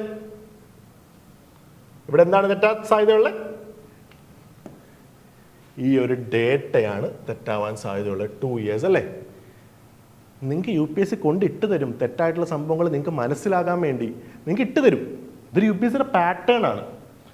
ഇത്തരത്തിലുള്ള specific data വന്നു കഴിഞ്ഞാൽ ആ ഒരു സ്റ്റേറ്റ്മെൻറ്റ്, ആ ഒരു ഡേറ്റ തെറ്റാക്കാനുള്ള സാധ്യത UPSC എക്സാംസിൽ വളരെ കൂടുതൽ, അതും സിവിൽ സർവീസ് എക്സാമിൽ വളരെ കൂടുതൽ. അങ്ങനെ ഒരു പാറ്റേൺ ആണ് നമുക്ക് UPSC കഴിഞ്ഞ 10 അല്ല ഒരു 6-7 വർഷമായിട്ട് നോക്കുമ്പോൾ ഇതേ സിമിലർ പാറ്റേൺ നമുക്ക് ശ്രദ്ധിച്ചാൽ കാണാൻ കഴിയും. അപ്പോൾ ഇതെന്താണ്, നമ്മൾ പാറ്റേൺ ഫോളോ ചെയ്ത് കഴിഞ്ഞാൽ ഈ ഒരു 2 years നമുക്ക് തെറ്റായിട്ട് കൺസിഡർ ചെയ്യാം. So the first statement could be wrong. ഇത്തരത്തിലൊരു ഫിക്സ്ഡ് ടെനോർ ഇല്ല. അവരെ അപ്പോയിന്റ് ചെയ്യുമ്പം സെൻട്രൽ ഗവൺമെന്റ് നിശ്ചയിക്കാം അവരുടെ ടെനോർ എന്താണ് അല്ലെങ്കിൽ അവരുടെ ടേം എന്താണെന്ന് സെൻട്രൽ ഗവൺമെന്റ് നിശ്ചയിക്കാം. Okay. Second statement, the chairman of ISR also serves as the secretary of the department of space. ഈ ഒരു സ്റ്റേറ്റ്മെന്റ് കറക്റ്റ് ആണ്. ഇദ്ദേഹമാണ് ഡിപ്പാർട്ട്മെന്റ് ഓഫ് സ്പേസിന്റെ ചെയർമാൻ ആയിട്ടും വർക്ക് ചെയ്യുന്നത്. ഇദ്ദേഹം 3 റോളിൽ വരുന്നുണ്ട്. ഒന്ന് department of secretary of the department of space എന്ന റോളിലും വരുന്നുണ്ട്. He is also the chairman of the space commission. Space കമ്മീഷന്റെയും ചെയർമാൻ ആണ് ദി ചെയർമാൻ ഓഫ് ISR. അപ്പം ട്രിപ്പിൾ റോളാണ് ഇദ്ദേഹത്തിനുള്ളത്. He is the chairman of ISR, he is the chairman of the space commission and he is the secretary of the department of space. എന്തുകൊണ്ടാണ് ഇത് ന്യൂസിൽ വന്നത്?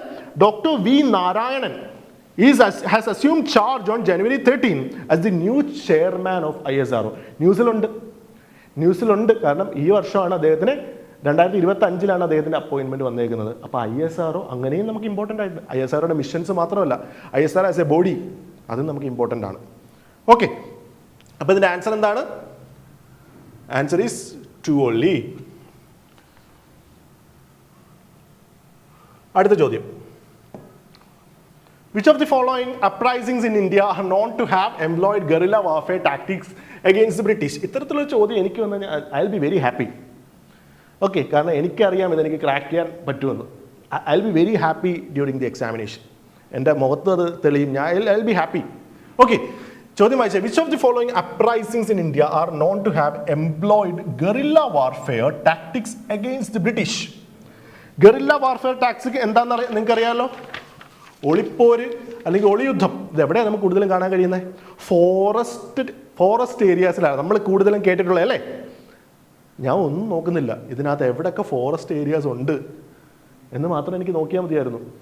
അവിടെയൊക്കെ ഗറില്ല ടാക്ടിക്സ് ഉപയോഗിച്ചിട്ടില്ല എന്നൊരിക്കലും എനിക്ക് പറയാൻ പറ്റില്ല. ഏതെങ്കിലും ടൈംസിൽ ഏതെങ്കിലും കിങ്ഡംസ് ഏതെങ്കിലും കിങ്സ് ഈ ഒരു ഗറില്ല ടാക്ടിക് യൂസ് ചെയ്തിട്ടില്ല എന്ന് എനിക്ക് അബ്സല്യൂട്ടായിട്ട് പറയാൻ പറ്റില്ല. അപ്പം ഞാൻ ഒരേ ഒരു കാര്യം നോക്കുന്നുള്ളൂ, ഇതിനകത്ത് എവിടെയൊക്കെ ഫോറസ്റ്റ് ഏരിയാസ് ഉണ്ട്. പഴശ്ശി റിബല്യൻ നിങ്ങൾക്ക് എല്ലാവർക്കും അറിയാം, പഴശ്ശിരാജ ഇദ്ദേഹം യൂസ് ചെയ്തിരുന്നത് ഗറില്ല ടാക്ടിക്സ് ആയിരുന്നു, വാർഫെയർ ടാക്ടിക്സ് ആയിരുന്നു. രണ്ടാമത് റാംബ റിബല്യൻ, RRR സിനിമ എല്ലാവരും കണ്ടിട്ടുണ്ടാവല്ലോ, അല്ലൂരി സീതാരാമരാജു അല്ലേ, RRR മൂവിയിൽ, അതിനകത്ത് നിങ്ങളിത് കാണുന്നതല്ലേ. ഇവിടെയും റാംബ റിബല്യനും ഗറില്ല ടാക്ടിക്സ് യൂസ് ചെയ്തിരുന്നു. ആന്ധ്രാപ്രദേശിലാണ്, ഫോറസ്റ്റ് ഏരിയ ആണ്. മൂന്നാമത്തെ പൈക്ക റിബല്യൻ. ഇനി ഒരു സംശയമില്ലായിരുന്നു, എനിക്ക് പൈക്ക റിബല്യനെ കുറിച്ച് എനിക്ക് അറ്റ്ലീസ്റ്റ് സ്ഥലമെങ്കിലും അറിയായിരുന്നു കേട്ടോ. Paika in Odisha, forest area. ഇവിടെ എന്തായാലും ഗറില്ല ടാക്ടിക്സ് ഉപയോഗിച്ചിട്ടുണ്ടാകണം. സോ ദി ആൻസർ എന്താണ്? Answer is 1, 2 and 3. എന്ത് എളുപ്പം ഒരു ആൻസർ കിട്ടിയെന്ന് നോക്കി. ഇത്തരത്തിൽ നിങ്ങൾ ചിന്തിക്കണം. അപ്പം ഈ ഒരു ഡിസ്കഷൻ നിങ്ങളുടെ ഒരു മൈൻഡ് പ്രോസസ്സ് കറക്റ്റ് ആക്കാൻ വേണ്ടിയാണ്. ഈ ഒരു 10 ടെസ്റ്റിൻ്റെയും ഡിസ്കഷൻ നിങ്ങളുടെ മൈൻഡ് ഓക്കെ ആക്കാൻ വേണ്ടിയായിരുന്നു. നിങ്ങൾക്ക് എങ്ങനെ ആ ഒരു ചോദ്യത്തിൽ അപ്രോച്ച് ചെയ്യണം, ഇതാണ് ഞാൻ പറഞ്ഞു തരുന്നത്. കണ്ടന്റ് അല്ല ഞാൻ നിങ്ങൾക്ക് പറഞ്ഞു തരുന്നത്. ഓക്കെ, നിങ്ങളുടെ മൈൻഡ് സെറ്റ് കറക്റ്റ് ആക്കുവാണ് എനിക്ക് വേണ്ടത്. എൻ്റെ ഉത്തരവാദിത്തം അതാണ്, നിങ്ങളുടെ മൈൻഡ് സെറ്റ് കറക്റ്റ് ആക്കാൻ. അടുത്ത ചോദ്യത്തിലേക്ക് പോവാം.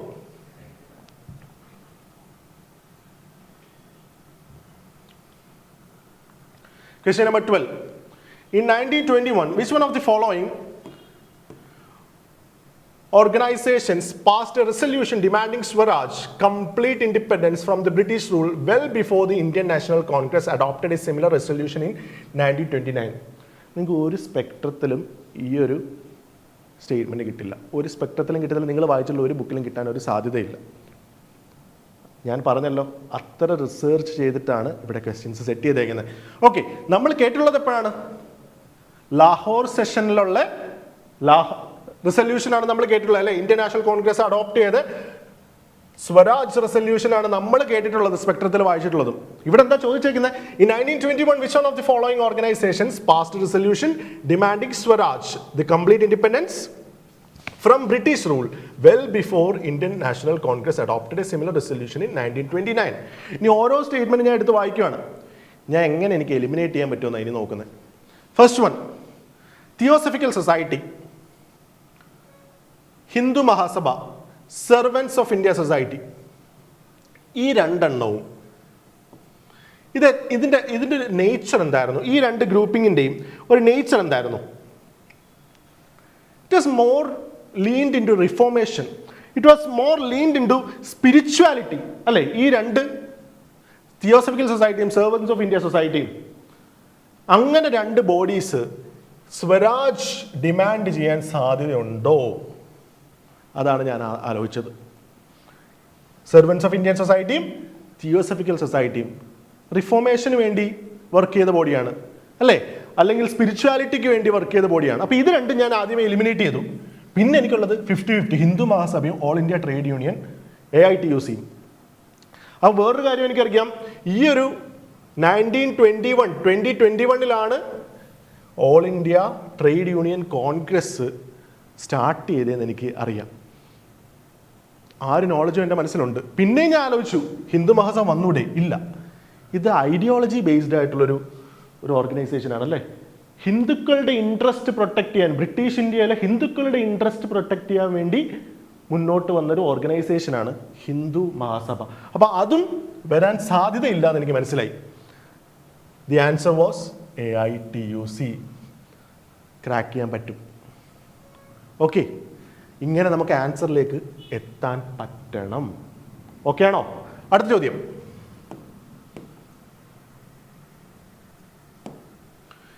Granting provincial autonomy was an important milestone in the development of Indian federalism. This major reform was introduced through which of the following acts? നിങ്ങൾ മോഡേൺ ഇന്ത്യയിൽ ബ്രിട്ടീഷ് ഇന്ത്യൻ ലെജിസ്ലേഷൻസ് പഠിച്ചു വെച്ചാൽ നിങ്ങൾക്ക് 2 mark കിട്ടും. 100% ഉറപ്പാണ്. എല്ലാ വർഷവും നമുക്ക് ചോദ്യങ്ങളുണ്ട്. എല്ലാ വർഷവും ലെജിസ്ലേഷൻസിന് ചോദ്യങ്ങളുണ്ട്. 2 മാർക്ക് ഈസി ആയിട്ട് നിങ്ങൾക്ക് വേണമെങ്കിൽ ഈ ലെജിസ്ലേഷൻസ് അത്രയൊന്ന് പഠിച്ചു വെച്ചാൽ നിങ്ങൾക്ക് 2 മാർക്ക് ഈസി ആയിട്ട് കിട്ടും. ഇതും വളരെ എളുപ്പം. ഒരു ട്രിക്സോ ഒരു ടെക്നിക്സോ, നിങ്ങൾ ട്രിക്സ് ടെക്നിക്സ് ഒക്കെ ഇല്ലാന്നായിരിക്കും നിങ്ങൾ പറയുന്നത്, അല്ലേ? നിങ്ങൾ പഠിച്ച സ്ഥലങ്ങളിൽ ട്രിക്സോ, എന്ത് ട്രിക്സ്? UPSC ട്രിക്സ് ഉണ്ടോ? ഇല്ല. നിങ്ങൾക്ക് ട്രിക്സ് എന്ന് പറയാം, ടെക്നിക്സ് എന്ന് പറയാം, എന്ത് വേണേലും പറഞ്ഞോ നിങ്ങൾ, നമുക്ക് ഒരു പ്രോബ്ലവും ഇല്ല. നിങ്ങൾക്ക് ഇത് പറഞ്ഞു തരുന്ന ഉത്തരവാദിത്വം മാത്രമേ ഉള്ളൂ എൻ്റെ. Okay, government of India Act of 1919 നോളജാണേ, ഒന്നും ഞാനിവിടെ ചെയ്യുന്നില്ല. This is factual question. Okay, ഇതിനകത്ത് 1919 അല്ല, government of India Act of 1935 federalism introduce ചെയ്തത്, അല്ലെങ്കിൽ പ്രൊവിൻഷ്യൽ ഓട്ടോണമി ഇൻട്രൊഡ്യൂസ് ചെയ്തത് 1935 ആക്ടിലാണ് എന്ന് എനിക്കറിയാം. ഇതിനകത്ത് ഡയാർക്കി ഇൻട്രൊഡ്യൂസ് ചെയ്തത് 1919 ആക്ടിലാണ്. ഡയാർക്കി പ്രോവിൻസസിൽ അബോളിഷ് ചെയ്തത് 1935 ആക്ടിലും അവിടെ പ്രൊവിൻഷ്യൽ ഓട്ടോണമി കൊണ്ടുവന്നതും 1935 ആക്ടിലാണ്. Okay, so the answer is B, Government of India Act of 1935. അപ്പോൾ ഈ ആക്ടുകളെല്ലാം പഠിച്ചിരിക്കണം. ഓക്കെ, അടുത്ത ചോദ്യത്തിലേക്ക് പോവാം.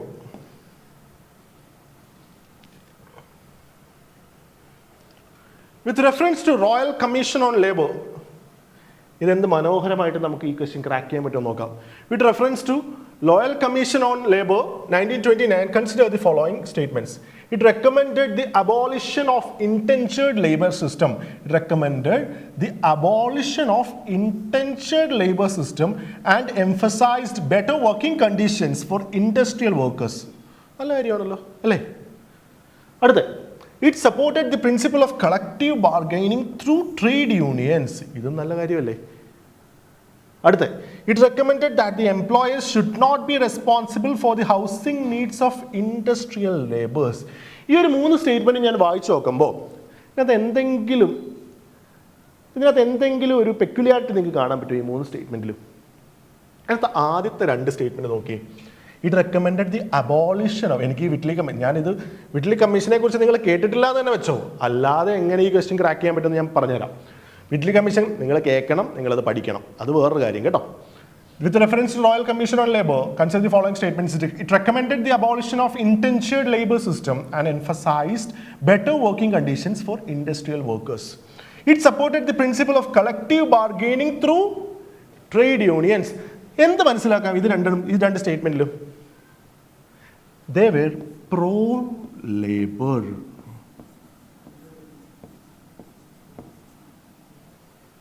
തേർഡ് സ്റ്റേറ്റ്മെന്റ് വായിച്ച്, it recommended that the employers should not be responsible for the housing of the industrial labor. ഇത് പ്രോ ലേബർ ആണോ? ഇത് എഗെയിൻസ്റ്റ് ആയി അല്ലേ? അപ്പൊ നിങ്ങളൊന്ന് എടുത്തു നോക്കിയേ, ഈ ഒരു ക്വസ്റ്റ്യൻ വായിച്ചു കഴിയുമ്പോൾ നമുക്ക് മനസ്സിലാവും, ഒന്നെങ്കിൽ ഇത് രണ്ടും വരണം ആൻസറിൽ, അല്ലെങ്കിൽ ഇത് മാത്രം വരണം ആൻസറിൽ. അങ്ങനെ നമുക്ക് എടുത്തുകൂടെ? കാരണം ഇത് രണ്ടും പ്രോ ലേബറിനെ കുറിച്ച് പറയുന്നു, ഇതാണെങ്കിൽ എഗെയിൻസ്റ്റ് നിൽക്കുവാണ്. ഇപ്പോൾ UPSC ഇത്തരത്തിൽ ഈ ഒരു കമ്മീഷനിൽ രണ്ട് രീതിയിൽ അവർ സംസാരിക്കാൻ സാധ്യതയുണ്ടോ? കുറേ അടുത്തവർക്ക് പ്രോ ലേബറും കുറേ അടുത്തവർ എഗെയിൻസ്റ്റ് നിൽക്കാൻ സാധ്യതയുണ്ടോ? നിങ്ങൾ തന്നെ ആലോചിച്ച് നോക്ക്. അപ്പോൾ നമുക്ക് ഈസി ആയിട്ട് ഈ ക്വസ്റ്റ്യനിൽ ഈ രണ്ട് സ്റ്റേറ്റ്മെന്റിന്റെ പെയർ ഗ്രൂപ്പ് ചെയ്യുക അല്ലേ? ഈ രണ്ട് സ്റ്റേറ്റ്മെന്റ് ഒരുമിച്ച് വരണം. ഒന്നെങ്കിൽ they should be pro labour or they should be against the labour. അവർ പ്രോ ലേബർ ആയിരിക്കണം അല്ലെങ്കിൽ എഗെയിൻസ്റ്റ് ലേബർ ആയിരിക്കണം. അപ്പം നണ്ണ് കളയാം, ഓൾ ത്രീയും കളയാം. It should B only 1 or only 2. 50-50 എത്തി. അപ്പോൾ ഒരു വിഡ്ലി കമ്മീഷൻ നിങ്ങൾക്ക് സർപ്രൈസ് ആയി കാണും, അന്നത്തെ നാഷണൽ മൂവ്മെന്റ് ഉള്ള ലീഡേഴ്സിന് സർപ്രൈസ് ആയി കാണും. It was pro labour. The answer is only 2. 50-50 എത്തിക്കൂടിയ നമുക്ക്. നിങ്ങൾ ചിന്തിക്ക്, 50-50 എങ്ങനെയാണ് എത്തുന്നത് എന്ന് ചിന്തിക്ക്. ഓക്കെ, 50-50 എത്തി. Answer is only 2. അത് പ്രോ ലേബർ ആയിരുന്നു. It was not against the labour. Okay, അടുത്ത ചോദ്യത്തിലേക്ക് പോവാം. അപ്പോൾ ഇത് എങ്ങനെയാണ് സോൾവ് ചെയ്തതെന്ന് മനസ്സിലായല്ലോ, എന്ത് അപ്രോച്ചാണ് യൂസ് ചെയ്തതെന്ന് മനസ്സിലായല്ലോ. ക്വസ്റ്റ്യൻസ് വായിച്ചപ്പം എനിക്കത് പെയർ ചെയ്യാൻ പറ്റി. രണ്ട് ക്വസ്റ്റ്യനും രണ്ട് സ്റ്റേറ്റ്മെന്റ് കോംപ്ലിമെന്ററി ആണ്, മറ്റേ സ്റ്റേറ്റ്മെന്റ് എഗെയിൻസ്റ്റ് ആണ്, കോൺട്രഡിക്ടറി ആണ്. ഞാനതിനെ പെയർ ചെയ്തു. ഈ രണ്ട് സ്റ്റേറ്റ്മെന്റ്സ് വരണം ആൻസറിൽ, അല്ലെങ്കിൽ ഈ ഒരു സ്റ്റേറ്റ്മെന്റ് വരണം. അപ്പം ആൻസർ ഓൺലി 1 അല്ലെങ്കിൽ only 2.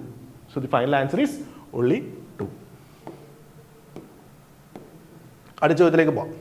Rabindranath Tagore's critique of aggressive nationalism expressed in his lectures and writings such as Nationalism 1917 is most closely associated with which of the following?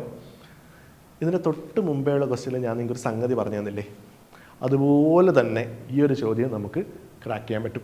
Okay, ideology based ആയിട്ടുള്ള ചോദ്യങ്ങൾ നമുക്ക് വരുന്നുണ്ട്. ഓരോ Gandhian ideology എന്താണ്, ടാഗോറിൻ്റെ ideology എന്താണ്, ടാഗോറൊക്കെ repeated ആയിട്ട് നമുക്ക് ചോദിക്കുന്ന ആണ് കേട്ടോ, അത്രയും ഇമ്പോർട്ടൻ്റ് ആണ്. Rabindranath Tagore's critic of aggressive nationalism എന്താ പറയുന്നത്? ഇദ്ദേഹം അഗ്രസീവ് നാഷണലിസത്തിനെ ക്രിട്ടിസൈസ് ചെയ്തിട്ടുണ്ട് through his lectures and his writings. Aggressive നാഷണലിസത്തിനെ ക്രിട്ടിസൈസ് ചെയ്തിട്ടുണ്ട്. Which is closely associated with which of the following? Okay, അപ്പൊ ഈ ക്രിറ്റിസിസം എന്തിനെ കുറിച്ചായിരുന്നു? Which is closely associated with which of the following? Nationalism as a divine instrument for cultural revival, nationalism as a mechanical organization of power that suppresses human freedom, nationalism as essential for the spiritual unity of India, nationalism as the only pathway to achieve Swaraj. ഇനി നിങ്ങളുടെ mind work ചെയ്യണം. ഇതിനൊന്ന് കണ്ടേ, ഇതിനകത്ത് 3 statement the endorse nationalism. Nationalism endorse ചെയ്യുന്ന statement, അത്തരത്തിലുള്ള ഒരു option അല്ലെങ്കിൽ ആ ഒരു സ്റ്റേറ്റ്മെന്റ് രവീന്ദ്രനാഥ് ടാഗോർ ക്രിട്ടിസൈസ് ചെയ്യുമോ? ഇല്ല. ഇദ്ദേഹം ക്രിട്ടിസൈസ് ചെയ്തേക്കുന്നത് എന്താണ്? അഗ്രസീവ് നാഷണലിസത്തിന്. എന്താണ് അഗ്രസീവ് നാഷണലിസത്തിനെയാണ് ടാഗോർ ക്രിട്ടിസൈസ് ചെയ്തേക്കുന്നത്. അപ്പൊ ഇതിനകത്ത് നാഷണലിസത്തിനെ എൻഡോഴ്സ് ചെയ്യുന്ന സ്റ്റേറ്റ്മെന്റ്സ് വന്നാൽ തെറ്റത്തില്ലേ? അദ്ദേഹം ക്രിട്ടിസൈസ് ചെയ്തേക്കുന്നത് എന്തിനെയാണ്? അഗ്രസീവ് നാഷണലിസത്തിനെയാണ് അദ്ദേഹം ക്രിട്ടിസൈസ് ചെയ്തേക്കുന്നത്. ഇതിനകത്ത് ഏതൊക്കെ സ്റ്റേറ്റ്മെന്റ്സ് ഉണ്ട്? Statement A, nationalism divine instrument for cultural revival, nationalism as a essential for spiritual unity of India, nationalism as the only pathway to achieve Swaraj. ഈ 3 സ്റ്റേറ്റ്മെന്റ് എന്താണ്? They endorse nationalism. ഇതിനകത്ത് ഒരേ ഒരു സ്റ്റേറ്റ്മെന്റേ ഉള്ളൂ, nationalism as the mechanical organisation of power that suppresses human freedom. ഇതല്ലേ ഇവിടെ പറയുന്ന അഗ്രസീവ് നാഷണലിസം? ഇതിനെയല്ലേ അദ്ദേഹം ക്രിട്ടിസൈസ് ചെയ്യാൻ സാധ്യതയുള്ളേ? അത് മറ്റു മൂന്നെണ്ണത്തിനെയാണോ? അത് മൂന്നും ദോസ് സ്റ്റേറ്റ്മെന്റ്സ് ആർ എൻഡോഴ്സിങ് നാഷണലിസം. ഇത് നേരെ കോൺട്രഡിക്ടറി ആണ്, ഓപ്പോസിറ്റ് ആണല്ലേ. ഈ 3 സ്റ്റേറ്റ്മെന്റ് ഒരു ഭാഗത്തും ഈ ഒരു സ്റ്റേറ്റ്മെന്റ് മറ്റു ഭാഗത്തുമാണ്. നേരത്തെ ഇത് തന്നെയാണ് നമ്മൾ പറഞ്ഞത്. So the answer is B. അടുത്ത ചോദ്യം, question number 16. The principle of natural justice in India is primarily grounded in which of the following? Articles of the Constitution, Article 19 and 22, Article 32 and 136, Article 14 and 21, Article 245 and 246. Direct ചോദ്യം അല്ലേ? Article 14 and Article 21. Article 14 and Article 21. Equality before law, right to life and liberty. Article 21. അതിനകത്തല്ലേ നമുക്ക് directly എന്ത് പറയാൻ പറ്റുന്നത്? Principle of natural ജസ്റ്റിസിനെ connect ചെയ്യാൻ പറ്റുന്നത്. So the answer is C, article 14 and article 21. Factual ചോദ്യമാണ്. ഇതൊന്നും തെറ്റിക്കാൻ പാടില്ല. ഇതെല്ലാം നിങ്ങൾ അറിഞ്ഞിരിക്കേണ്ട ചോദ്യമാണ്. ഇവിടെയൊക്കെ തെറ്റുമ്പോഴാണ് നമുക്ക് പ്രശ്നം പറ്റുന്നത്. ഡിഫിക്കൽട്ടായിട്ടുള്ള ചോദ്യങ്ങളുണ്ട്, തെറ്റിക്കോട്ടെ അവിടെ, കാരണം എല്ലാവർക്കും തെറ്റും. അവിടെ നിങ്ങൾക്ക് ഒരു എക്സ്ട്രാ എഡ്ജാണ് ഈ ഒരു ഡിസ്കഷനിൽ കിട്ടുന്നത്. ആ ഡിഫിക്കൽട്ട് ചോദ്യത്തിലൊരു എഡ്ജ് വേണം നിങ്ങൾക്ക്, അത് ഇവിടുന്ന് കിട്ടും. ഓക്കെ, അടുത്ത ചോദ്യം.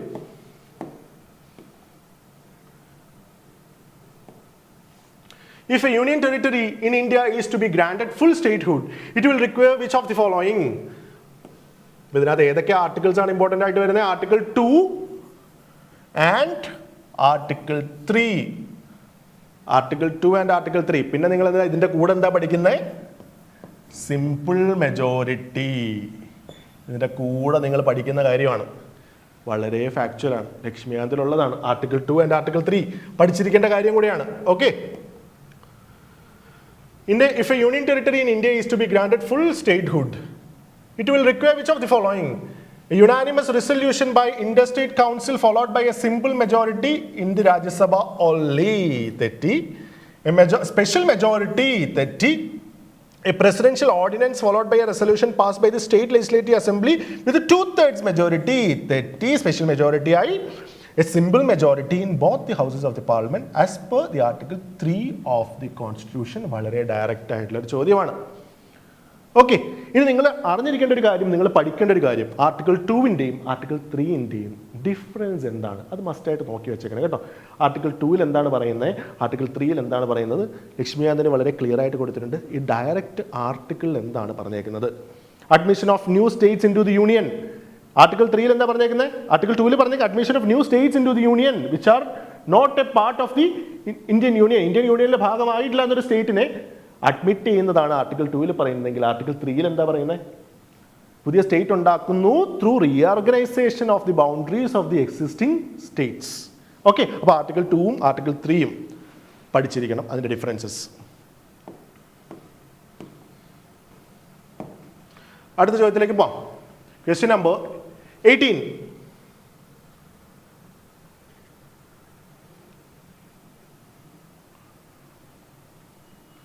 Consider the following statements. Statement 1.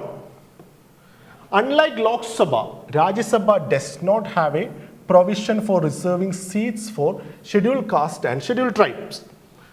രണ്ടാമത്തെ statement. The Constitution has adopted the first past the post system in case of Lok Sabha and proportional representation in the case of Rajya Sabha. Statement 3. The Constitution of India is essentially federal in nature and Rajya Sabha is considered as a forum of states. ഇതിനകത്ത് first statements എന്താണ്? ഇത്തരത്തിലുള്ള question വരുമ്പോൾ ഇതിനകത്ത് first statement correct ആണ്. First statement നമ്മൾ തെറ്റല്ല, statement correct ആണ്. First statement എന്താ പറയുന്നത്? Unlike the Lok Sabha. ഇത് 3 സ്റ്റേറ്റ്മെന്റ് ഉള്ള ചോദ്യങ്ങൾ, ഇത്തരത്തിലുള്ള പുതിയ പാറ്റേൺ വന്നിട്ടുണ്ട് UPSC-ൽ അല്ലേ കഴിഞ്ഞ വർഷം. അപ്പോൾ ഈ 3 സ്റ്റേറ്റ്മെന്റ് ഉള്ള ചോദ്യം വരുമ്പോൾ ഇതിനകത്ത് ഫസ്റ്റ് സ്റ്റേറ്റ്മെന്റ് അവർ കറക്റ്റ് ആയിട്ടായിരിക്കും കൊടുക്കുന്നത്. ഓപ്ഷൻസ് വരുമ്പോൾ നമുക്കിത് കാണാൻ പറ്റും. Unlike the Lok Sabha, the Rajya Sabha does not have a provision for reserving seats for scheduled caste and scheduled tribe. ഇത് കറക്റ്റ് അല്ലേ? ആർട്ടിക്കിൾ 330 ഓഫ് ദി കോൺസ്റ്റിറ്റ്യൂഷൻ പഠിച്ചു വെച്ചേക്കണം. Article 330 of the Constitution provides for the reservation of SC/STs in Lok Sabha.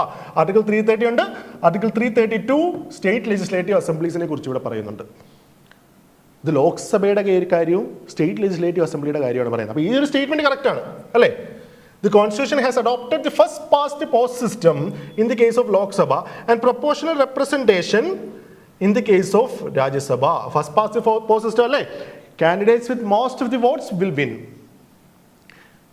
Proportional representation എന്ന് പറഞ്ഞാൽ indirectly elected from the members of the state legislative assembly through proportional representation. രാജ്യസഭയിൽ indirect election ആണ് നമുക്ക് കാണാൻ കഴിയുന്നത്. ഈ ഒരു സ്റ്റേറ്റ്മെന്റ് കറക്റ്റ് അല്ലേ? ഫാക്ച്വൽ നോളജ് ആണിത്. മൂന്നാമത്തെ statement. The Constitution of India is essentially federal in nature and the Rajya Sabha is considered as the forum of states. എന്തെങ്കിലും സംശയമുണ്ടോ? ഇതും ശരിയാണ്. ഇനി ഓപ്ഷൻസിലേക്ക് വരാം. First option, which of the following is correct in respect of the above? Both statement 2 and 3 are correct and both of them explain statement 1. ഇത് എങ്ങനെ explanation ആകും എന്ന് നോക്കണം. The constitution has adopted the first past the post system in case of Lok Sabha and proportional representation in case of Rajya Sabha. രാജ്യസഭയിൽ proportional representation ആയതുകൊണ്ടാണ്, അവിടുത്തെ election through proportional representation ആയതുകൊണ്ടാണ് അവിടെ റിസർവേഷൻ ഇല്ലാത്തത് എന്ന് നമുക്ക് പറയാൻ പറ്റില്ലേ? പറയാൻ പറ്റും. കാരണം എന്താണ്? രാജ്യസഭയിൽ എങ്ങനെയാണ് ഒരു എൻറ്റയർ സ്റ്റേറ്റ് തന്നെ ഒരു കോൺസ്റ്റിറ്റ്യുവൻസി ആയിട്ട് നിലനിൽക്കുമല്ലേ? ആ ഒരു കേസിൽ നമുക്ക് അവിടെ റിസർവേഷൻ കൊണ്ടുവരാൻ പറ്റുമോ? ലോക്സഭയുടെ കേസിൽ ജോഗ്രഫിക്കൽ ടെറിട്ടറീസ് ഒരു കോൺസ്റ്റിറ്റ്യുവൻസീസ് ആ സ്റ്റേറ്റിനെ ഡിവൈഡ് ചെയ്തിട്ടുണ്ടല്ലേ? അപ്പം SC മെജോറിറ്റി ഏരിയയിൽ അവർക്കത് ആ ഒരു സീറ്റ് അവർക്ക് കൊടുക്കും. ST മെജോറിറ്റി ആയിട്ടുള്ള ഒരു കോൺസ്റ്റിറ്റ്യുവൻസി അവർക്ക് ആ സീറ്റ് കൊടുക്കും. അങ്ങനെ രാജ്യസഭയിൽ പറ്റുമോ? ഇല്ല. കാരണം രാജ്യസഭ എങ്ങനെയാണ്? ഇൻഡയറക്റ്റ് ഇലക്ഷനാണ് അവിടെ നടക്കുന്നത്. അപ്പം അങ്ങനെ നടക്കുവാണെങ്കിൽ സെപ്പറേറ്റ് ആയിട്ട് റിസർവ്ഡ് സീറ്റ്സ് കൊടുക്കാൻ പറ്റുമോ? അവിടെ ഒരു ടെക്നിക്കൽ ഡിഫിക്കൽട്ടി ഇല്ലേ? രാജ്യസഭയിൽ പ്രൊപ്പോർഷണൽ റെപ്രസെൻറ്റേഷൻ ആയതുകൊണ്ട് അവിടെ ഒരു ഡിഫിക്കൽട്ടി ഉണ്ട്. അത് ഇംപ്ലിമെൻറ്റ് ചെയ്യാൻ പറ്റത്തില്ല. അതുകൊണ്ട് അവിടെ ഇല്ല. കറക്റ്റ് കാരണമായില്ലേ അപ്പോൾ സോ സ്റ്റേറ്റ്മെന്റ് 2 എക്സ്പ്ലെയിൻസ് സ്റ്റേറ്റ്മെന്റ് 1. അത് കറക്റ്റാണ്. Constitution of India is essentially federal in nature and the Rajya Sabha is considered as a forum of the states. Statement കറക്റ്റാണ്. പക്ഷെ ഇത് എന്തെങ്കിലും രീതിയിൽ ഇത് കാരണം അവിടെ റിസർവേഷൻ, രാജ്യസഭയിൽ റിസർവേഷൻ ഫോറം ഓഫ് സ്റ്റേറ്റ്സ് ആയതുകൊണ്ട് രാജ്യസഭയിൽ ഷെഡ്യൂൾ കാസ്റ്റിനെയും ഷെഡ്യൂൾ ട്രൈബ്സിനും റിസർവേഷൻ കൊടുക്കാൻ പറ്റത്തില്ല എന്ന് നമുക്ക് പറയാൻ പറ്റുമോ? അപ്പോൾ അതൊരു എക്സ്പ്ലനേഷൻ ആയില്ല.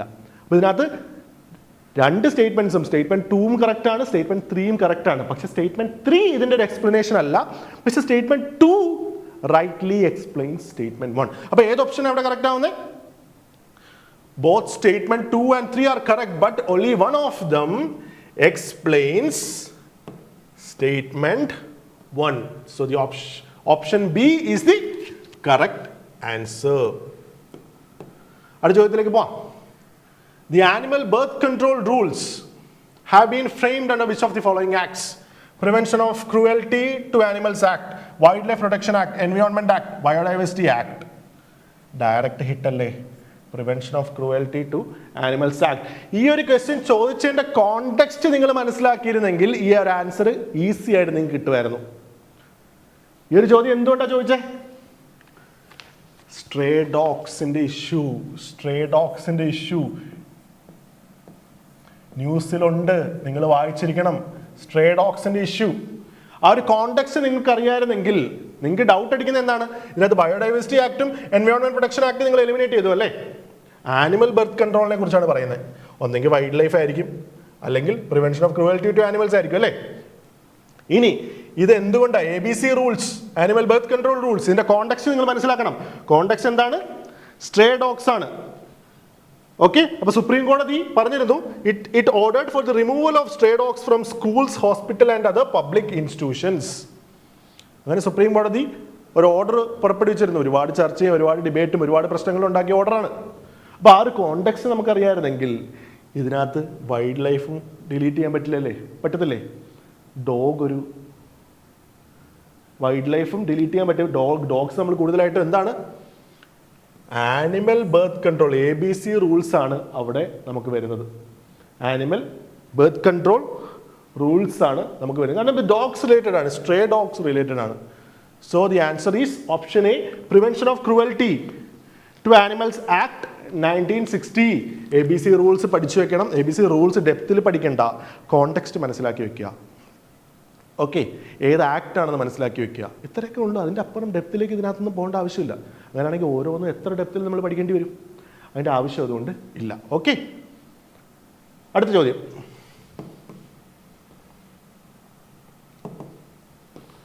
With reference to protection of plant varieties and farmers' rights Act 2001, consider the following statements.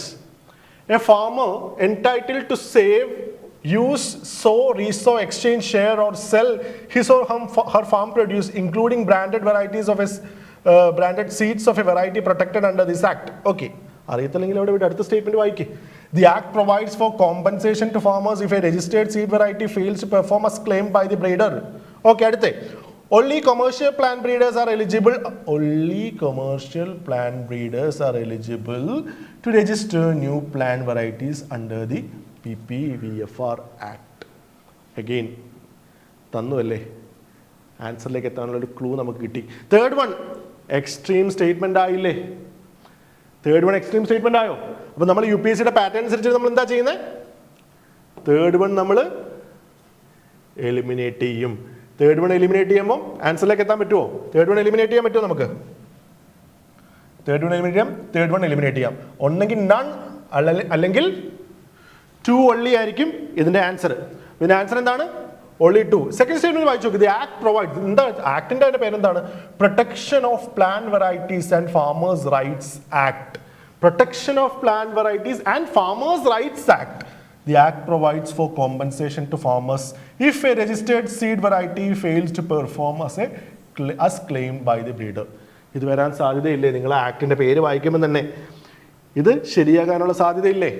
അങ്ങനെ നമുക്ക് സെക്കൻഡ് സ്റ്റേറ്റ്മെന്റ് കറക്റ്റ് ആണെന്ന് എടുക്കാമായിരുന്നു ഇവിടെ. So the answer is only 2. Okay, എങ്ങനെ ആൻസറിലേക്ക് എത്തുന്നത് പഠിച്ചു വെക്കണം, പ്രാക്ടീസ് ചെയ്യണം, അല്ലാണ്ട് നിങ്ങൾക്ക് എത്താൻ പറ്റില്ല.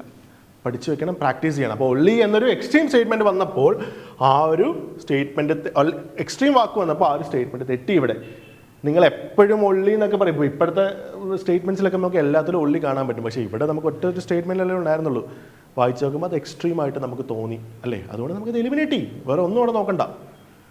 നിങ്ങൾ എവിടെയോ വായിച്ചിട്ടുണ്ട്, അങ്ങനത്തെ രീതിയിൽ ക്വസ്റ്റ്യൻസിനെ അപ്രോച്ച് ചെയ്യാൻ നിൽക്കരുത്. UPSCയുടെ ഒരു സെറ്റ് പാറ്റേൺ ഉണ്ട്. UPSC ക്വസ്റ്റ്യൻ ഫ്രെയിം ചെയ്യുന്ന ഒരു പാറ്റേൺ ഉണ്ട്. ആ പാറ്റേൺ മാക്സിമം നിങ്ങളും ഫോളോ ചെയ്യാൻ ശ്രമിക്കുക. ഒരു ഗെയിമാണിത്. ശരി ഉത്തരത്തിലേക്ക് എത്താൻ പറ്റുമോ എന്ന് കളിച്ച് നോക്കുന്നൊരു ഗെയിം.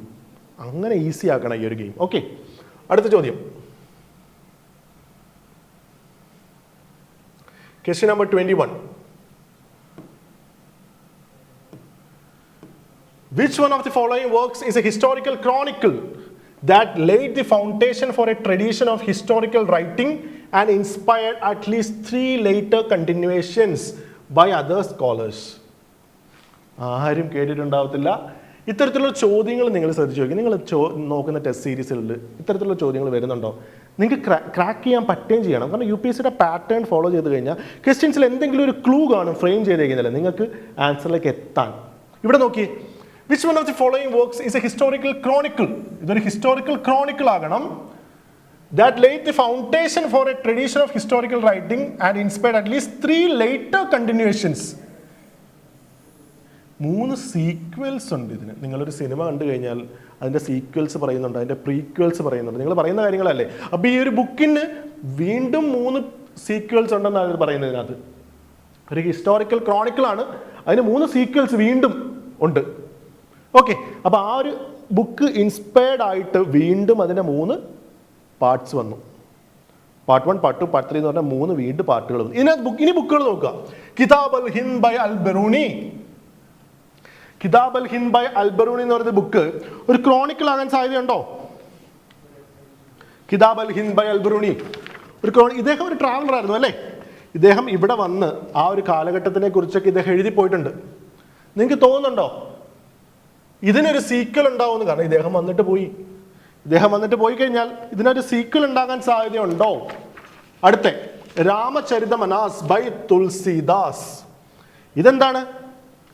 സെക്കൻഡ് വൺ രാമചരിതമനാസ് ഒരു സ്പിരിച്വൽ ബുക്ക് അല്ലേ? രാമചരിതമനാസ് ബൈ തുളസിദാസ് ഒരു ലിറ്റററി എപ്പിക്കാണ്. രാമായണമാണ്. ഇതൊരു ഹിസ്റ്റോറിക്കൽ ക്രോണിക്കിൾ ആണോ? അല്ല, ഇതൊരു റിലീജിയസ് ആൻഡ് ലിറ്റററി എപ്പിക്കാണ്. അടുത്ത താരിഖി ഫിറോസ് ഷാഹി ബൈ സിയാഉദ്ദീൻ. ഇതൊരു ഹിസ്റ്റോറിക്കൽ ടെക്സ്റ്റ് ആണ്, പക്ഷേ ഇതൊരു ഹിസ്റ്റോറിക്കൽ റൈറ്റിംഗ് ആണ്, പക്ഷെ അതിന് 3 ലേറ്റർ കണ്ടിന്യൂഷൻ. ഇവിടെ ഇതാണ് നിങ്ങൾക്ക് വായിച്ച് നിങ്ങളുടെ മനസ്സിലിരിക്കേണ്ടത്. 3 സീക്വൽസ് വരണം. അപ്പോൾ ഇതൊരു താരിഖി ഫിറോസ് ഷാഹി ബൈ സിയാഉദ്ദീൻ ബരാനി. ഇതൊരു ഹിസ്റ്റോറിക്കൽ ടെക്സ്റ്റ് ആണ്. ഡൽഹി സൽത്തനേറ്റിനെ കുറിച്ച് പരാമർശിക്കുന്ന ഒരു ഹിസ്റ്റോറിക്കൽ ടെക്സ്റ്റ് ആണ്. പക്ഷെ ഇതിന് സീക്വൽസ് ഒന്നുമില്ല. ഇതിനകത്ത് സീക്വൽസ് വന്നേക്കുന്നത് ഇതിനാണ്. രാജതരംഗിണി ബൈ കൽഹന എന്ന് പറയുന്നത് ഒരു കാശ്മീരി പോയറ്റാണ്. ഇദ്ദേഹത്തിന്റെ രാജതരംഗിണി ഇൻസ്പയർഡ് ആയിട്ടിട്ട് വീണ്ടും 3 രാജതരംഗിണി വന്നിട്ടുണ്ട്. രാജതരംഗിണി 2, രാജതരംഗിണി 3, ഇങ്ങനെ വീണ്ടും രാജതരംഗിണി 4, അങ്ങനെ 3 സീക്വൽസ് ഇതിന് വന്നിട്ടുണ്ട്. അപ്പോൾ ഈ ഒരു ചോദ്യം എങ്ങനെ ക്രാക്ക് ചെയ്തേ നമ്മൾ? സീക്വൽസ് വരാൻ സാധ്യതയുള്ള ബുക്ക് ഏതാണ്? അവിടെയാണ് നമ്മുടെ പോയിന്റ് ചെയ്യേണ്ടത്. സീക്വൽസ്. കിതാബ് അൽ ഹിന്ദിന് ഒരു സീക്വൽ വരാൻ സാധ്യതയുണ്ടോ? ഇല്ല. രാമചരിത മനാസ് ഇതിൻ്റെ അടുത്ത ഭാഗമുണ്ടോ? ഒരു സാധ്യതയില്ല. താരിഖി ഫിറോസ് ഷാഹി ബൈ സിയാവുദ്ദീൻ ബരാനി, ഇതിനും സാധ്യതയില്ല. പിന്നെ എന്തിനാണ് സാധ്യതയുള്ളത്? രാജതരംഗിണി ബൈ കൽഹന. സോ ഇതൊരു ഹിസ്റ്റോറിക്കൽ ടെക്സ്റ്റ് ആണ്. അതുകൂടാതെ ഇതൊരു ഹിസ്റ്റോറിക്കൽ ക്രോണിക്കിൾ ആണ്. It also inspired Rajatarangini. എന്താണ്? River of kings. ആ പേര് തന്നെ വായിച്ചു നോക്കി, ട്രാൻസ്ലേറ്റ് ചെയ്ത് നോക്കി. The river of kings. വീണ്ടും വീണ്ടും അതിൻ്റെ സീക്വൽസ് വരാൻ സാധ്യതയില്ലേ? അടുത്ത ഡൈനാസ്റ്റീസിലും റിവർ ഓഫ് കിങ്സ്, ഓരോ രാജാക്കന്മാരുടെ വരവും അവരെക്കുറിച്ചുള്ള കഥകളും, അടുത്ത രാജാവിൻ്റെ വരവും അവരെക്കുറിച്ചുള്ള കഥകളും ഈ ഒരു ക്രോണിക്കിളായിട്ട് എഴുതാൻ സാധ്യതയുള്ള ഏതിനെ ഇൻസ്പയർഡ് ആയിരിക്കും? അപ്പം Rajatarangini by Kalhana is the right answer. അടുത്ത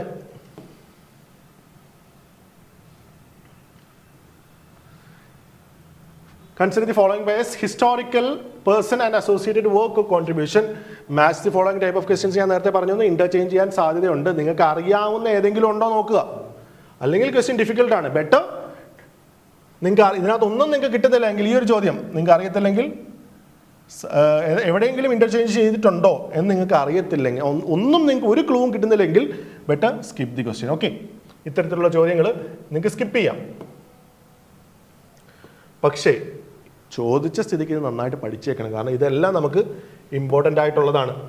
ബസവന അനുഭവ മണ്ഡപ, സന്ത് ധ്യാനേശ്വർ, വിഠോബ വർഷിപ്പ്. ഈ വിഠോബ വർഷിപ്പ് നമുക്ക് നേരത്തെ ചോദിച്ചിട്ടുണ്ട്. പന്ഥാർപൂർ പ്ലേസ് ചോദിച്ചിട്ടില്ലേ നമുക്ക്? അവിടെ നിന്ന് കൊണ്ടുവന്ന ചോദ്യമാണിത്. അത് മാത്രമല്ല, ഹിസ്റ്റോറിക്കൽ പേഴ്സൺ ബസവന, സന്ത് ധ്യാനേശ്വർ, ശങ്കരദേവ, ചൈതന്യ മഹാപ്രഭു, ഇതെല്ലാം നമുക്ക് ഇമ്പോർട്ടൻ്റ് ആണ്. അതുകൊണ്ടാണ് ഇത്തരത്തിലുള്ള ചോദ്യങ്ങൾ വിടുന്നത്. നിങ്ങൾ പഠിച്ചേക്കണമേ. ഇതിൻ്റെ ആൻസർ എന്താണ്? എല്ലാം കറക്റ്റാണ്. All 4 is the correct answer. ഇതിനകത്ത് എല്ലാം കറക്റ്റാണ്. ഓക്കെ, അപ്പോൾ ഇതിനകത്ത് നമുക്ക് വേറൊരു ക്ലൂ നമുക്ക് കിട്ടുന്നില്ല. കാരണം ഇതിനകത്ത് നിങ്ങൾക്ക് അറിയാവുന്ന എന്തെങ്കിലും ഉണ്ടോ? നിങ്ങൾക്ക് അറിയാവുന്ന ഒന്നും ഇല്ലെങ്കിൽ വേറൊരു ക്ലൂ ഇല്ല. വളരെ ഫാക്ച്വൽ ചോദ്യമാണ്. ഓക്കെ, ഫാക്ട്സ് എന്ന് പറഞ്ഞാൽ വളരെ ബേസിക് ആണ്. നിങ്ങൾ പഠിച്ചിരിക്കേണ്ട ഫാക്ട്സ് ആണ്. അടുത്ത ചോദ്യം.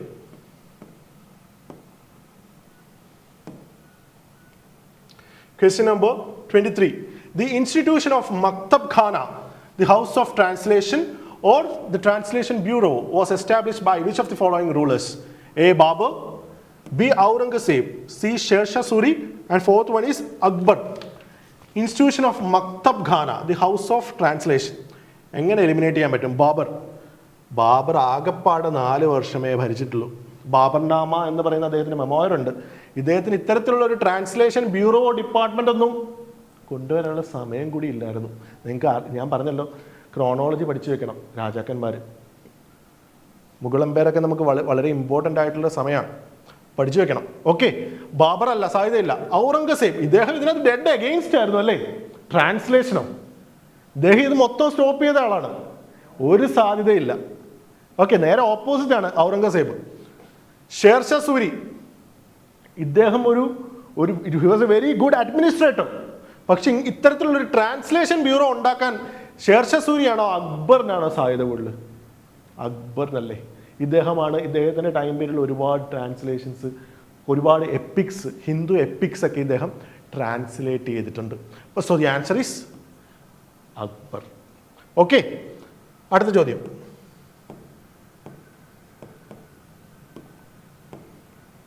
With reference to Amir Khusro, which one of the following statements is correct? Amir Khusro is regarded as the founder of the Sufi tradition in the Indian subcontinent. Amir Khusro is traditionally associated with the development and popularization of Qawwali as a form of Sufi devotional music. Amir Khusro played a significant role in disseminating Sufi ideas during the Mughal period in India. Amir Khusro was a contemporary of first Mughal ruler Babur. Aamir ഖുസ്രുവിനെ കുറിച്ച് ഒരേ ഒരു fact മാത്രം അറിഞ്ഞിരുന്നെങ്കിൽ ഇതിനകത്ത് 50-50 എത്തായിരുന്നു.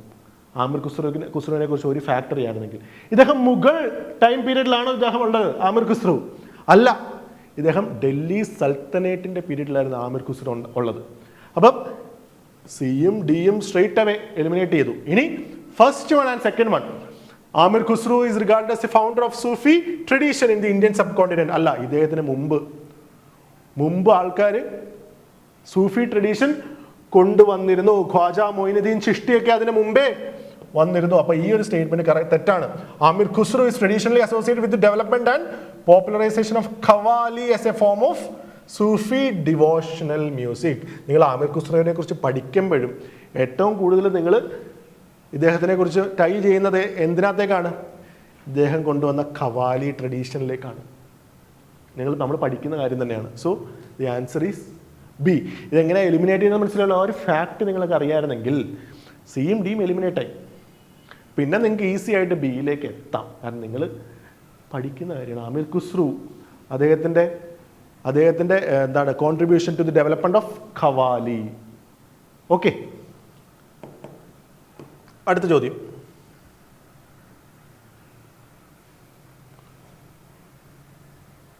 Which one of the following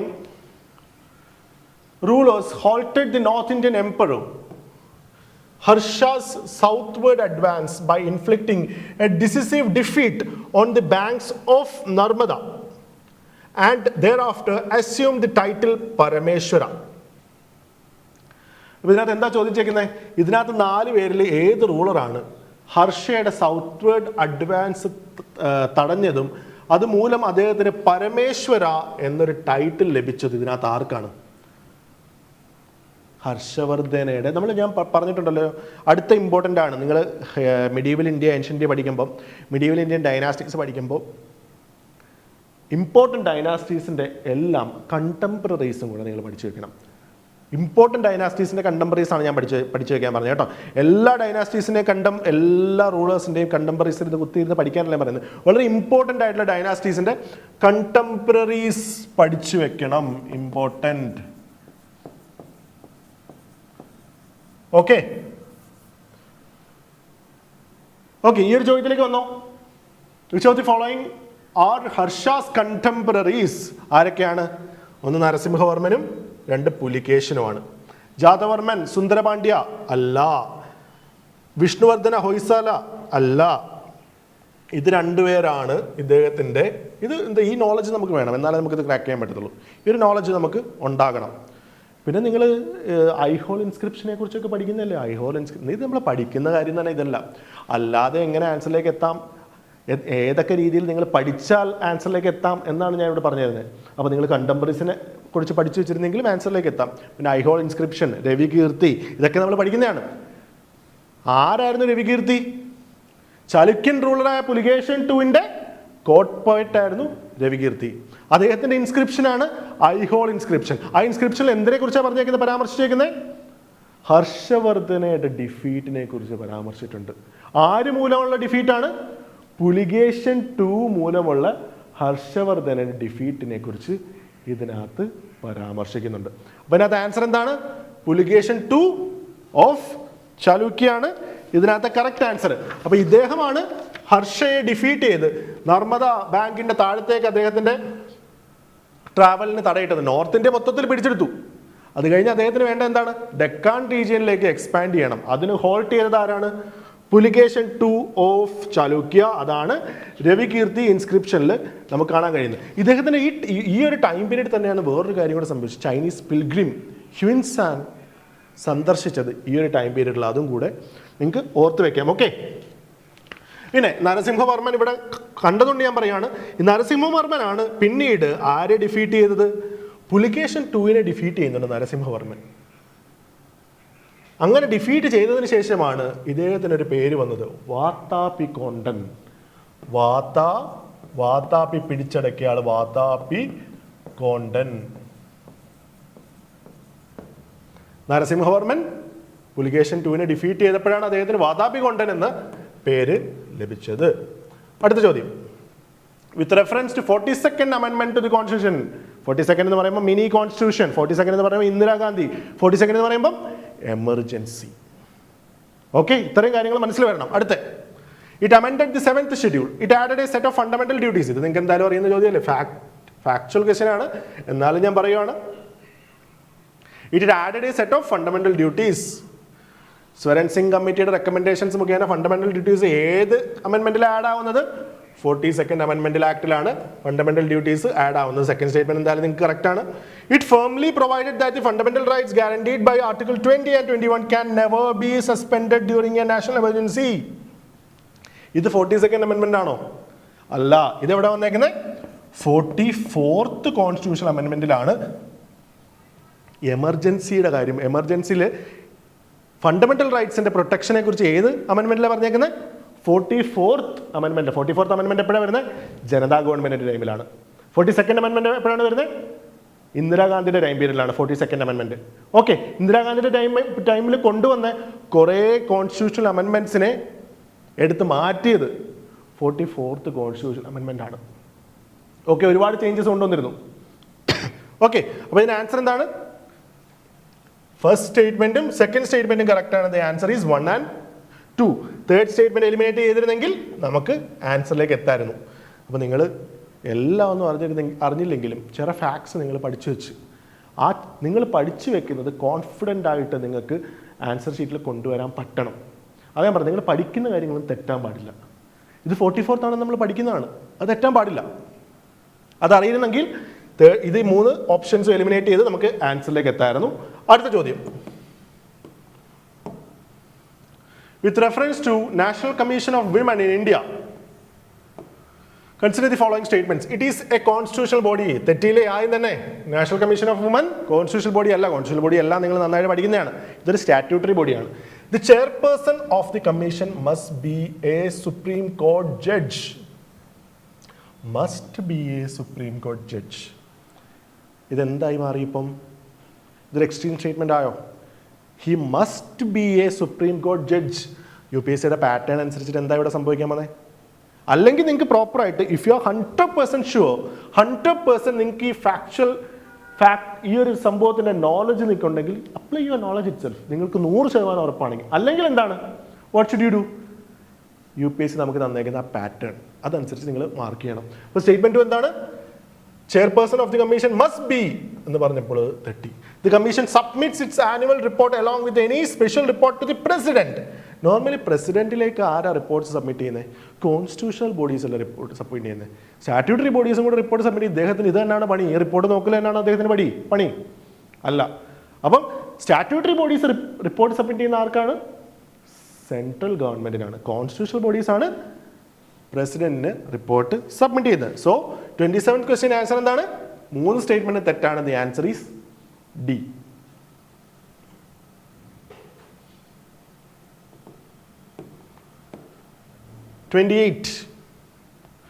Provisions in the Indian Constitution stated under the election to the Lok Sabha and state assemblies are based on universal adult suffrage. Fact ആണ്, അറിഞ്ഞിരിക്കണം.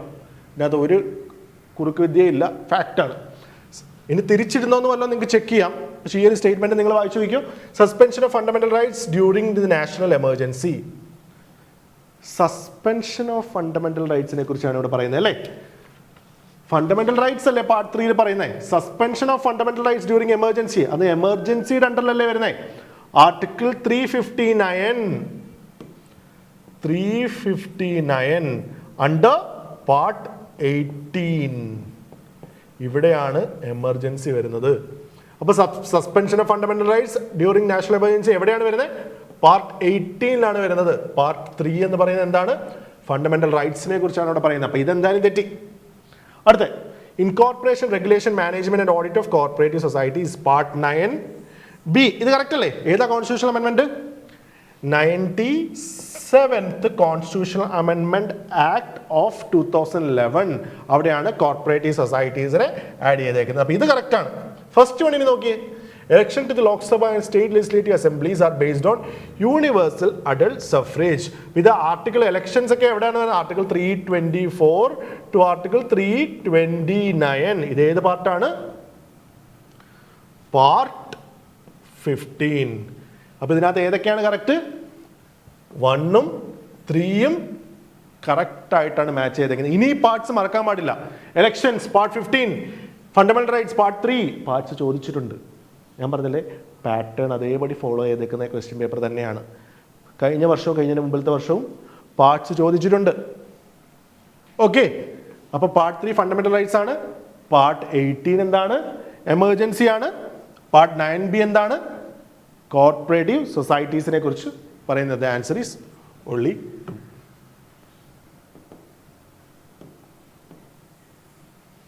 അടുത്ത ചോദ്യം,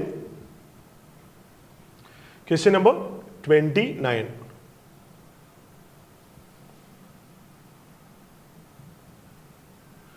With reference to India, consider the following statements. The office of the leader of opposition in both the houses of the parliament has constitutional recognition.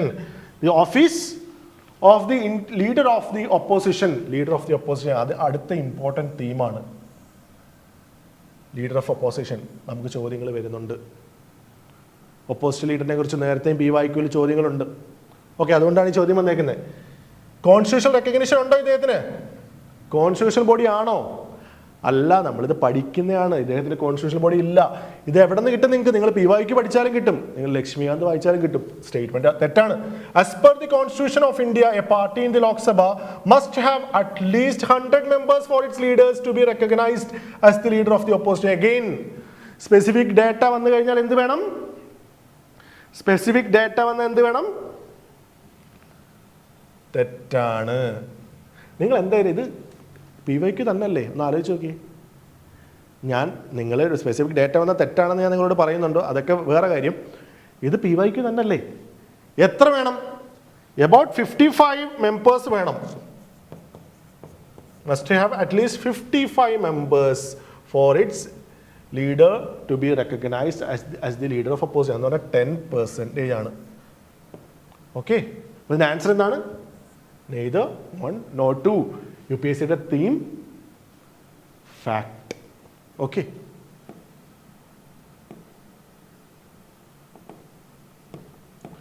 അടുത്ത ചോദ്യം, consider the following bills introduce in the parliament of India. അടുത്ത factual question ആണ്. നീ ഇവിടെ എന്താ തെറ്റുന്നതെന്ന് പറഞ്ഞുതരാം. Consider the following bills introduce in the parliament of India. Constitution amendment bill, money bill, ordinary bill. Which of the following bills is the provision of a joint sitting not applicable under the constitution? ഇത് എത്ര പേര് കണ്ടില്ല?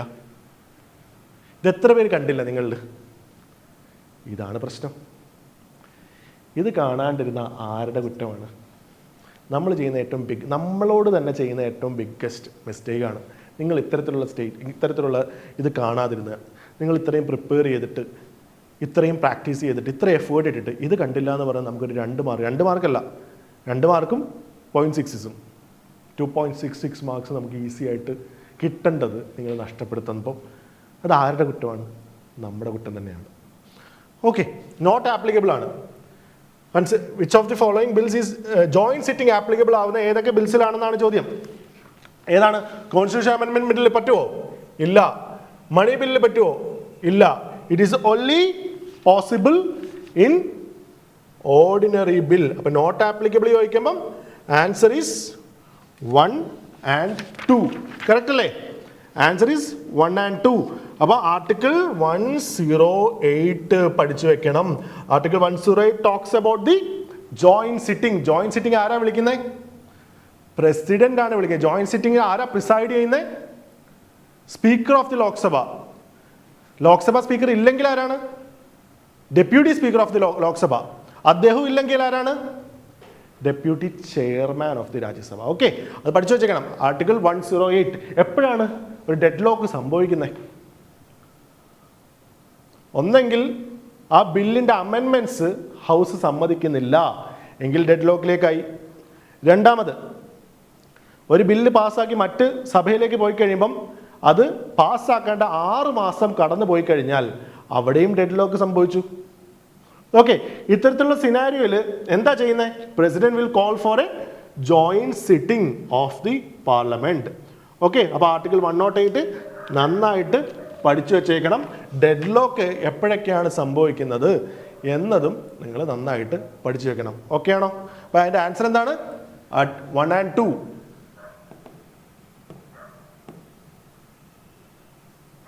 Question number 31.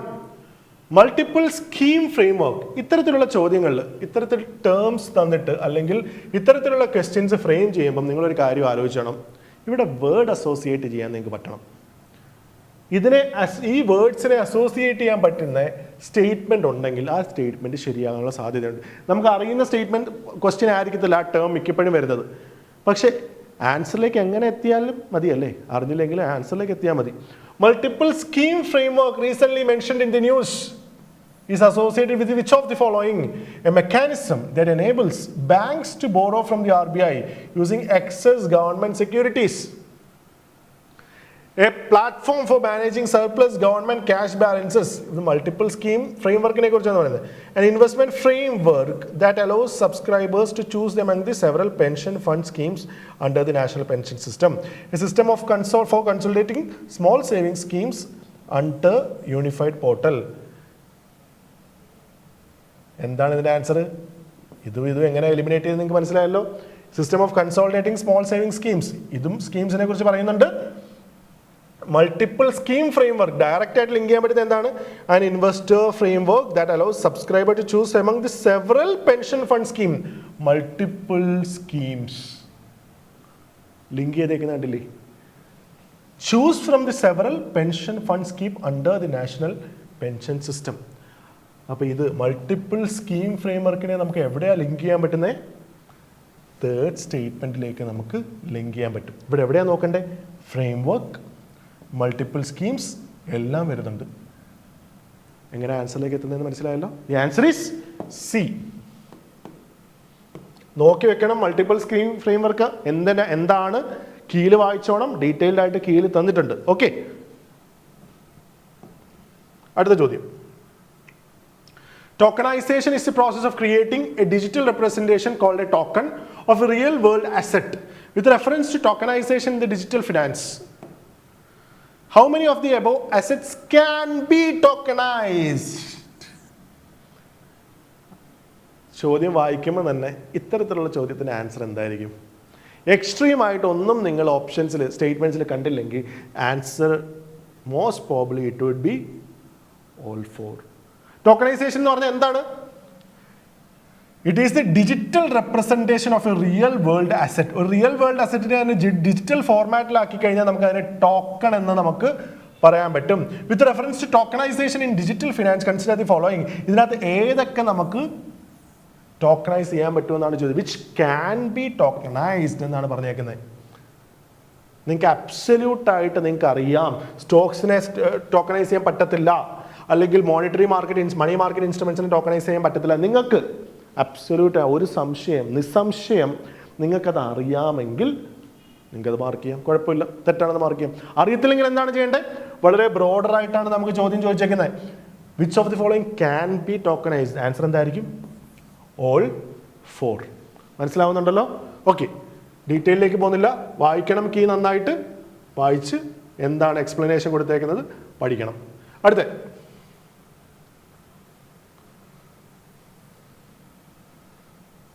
with reference to foreign direct investments limits in India's banking sector. പഠിച്ചിരിക്കേണ്ട കാര്യമാണ്, factual ആണ്, പക്ഷെ പഠിച്ചിരിക്കേണ്ട കാര്യമാണ്. മസ്റ്റായിട്ട് നിങ്ങൾ പഠിക്കണം. Statement FDI in public sector is capped at 20%. അടുത്ത ഡേറ്റ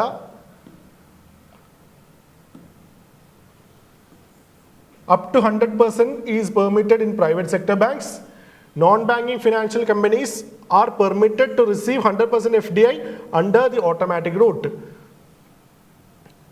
ഓക്കെ, അപ്പം ഫോറിൻ ഡയറക്റ്റ് ഇൻവെസ്റ്റ്മെന്റ്സ് രണ്ട് റൂട്ടിൽ വരാം അല്ലേ? ഒന്നെങ്കിൽ ഗവൺമെന്റ് റൂട്ടിലും അല്ലെങ്കിൽ ഓട്ടോമാറ്റിക് റൂട്ടിലേക്കും വരാം. ഇത് വളരെ ഫാക്ച്വൽ ചോദ്യമാണ്, നിങ്ങൾ അറിഞ്ഞിരിക്കേണ്ടത് തന്നെയാണ്.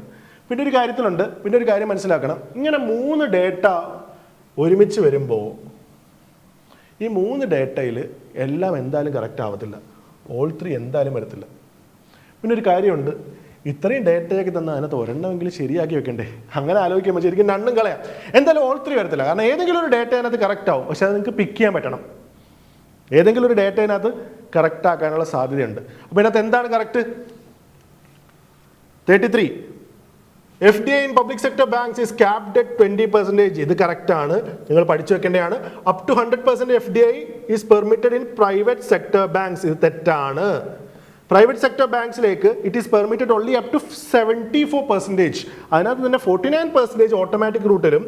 49% automatic route. 49 to 74% requires government approval.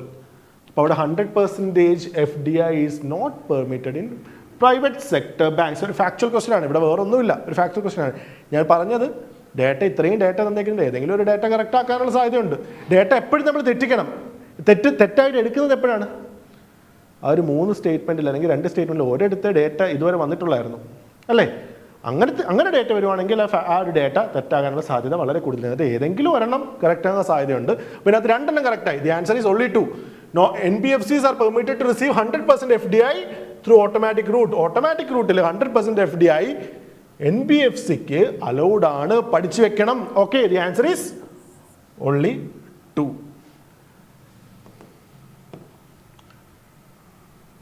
അടുത്ത ചോദ്യം. Consider the following statements.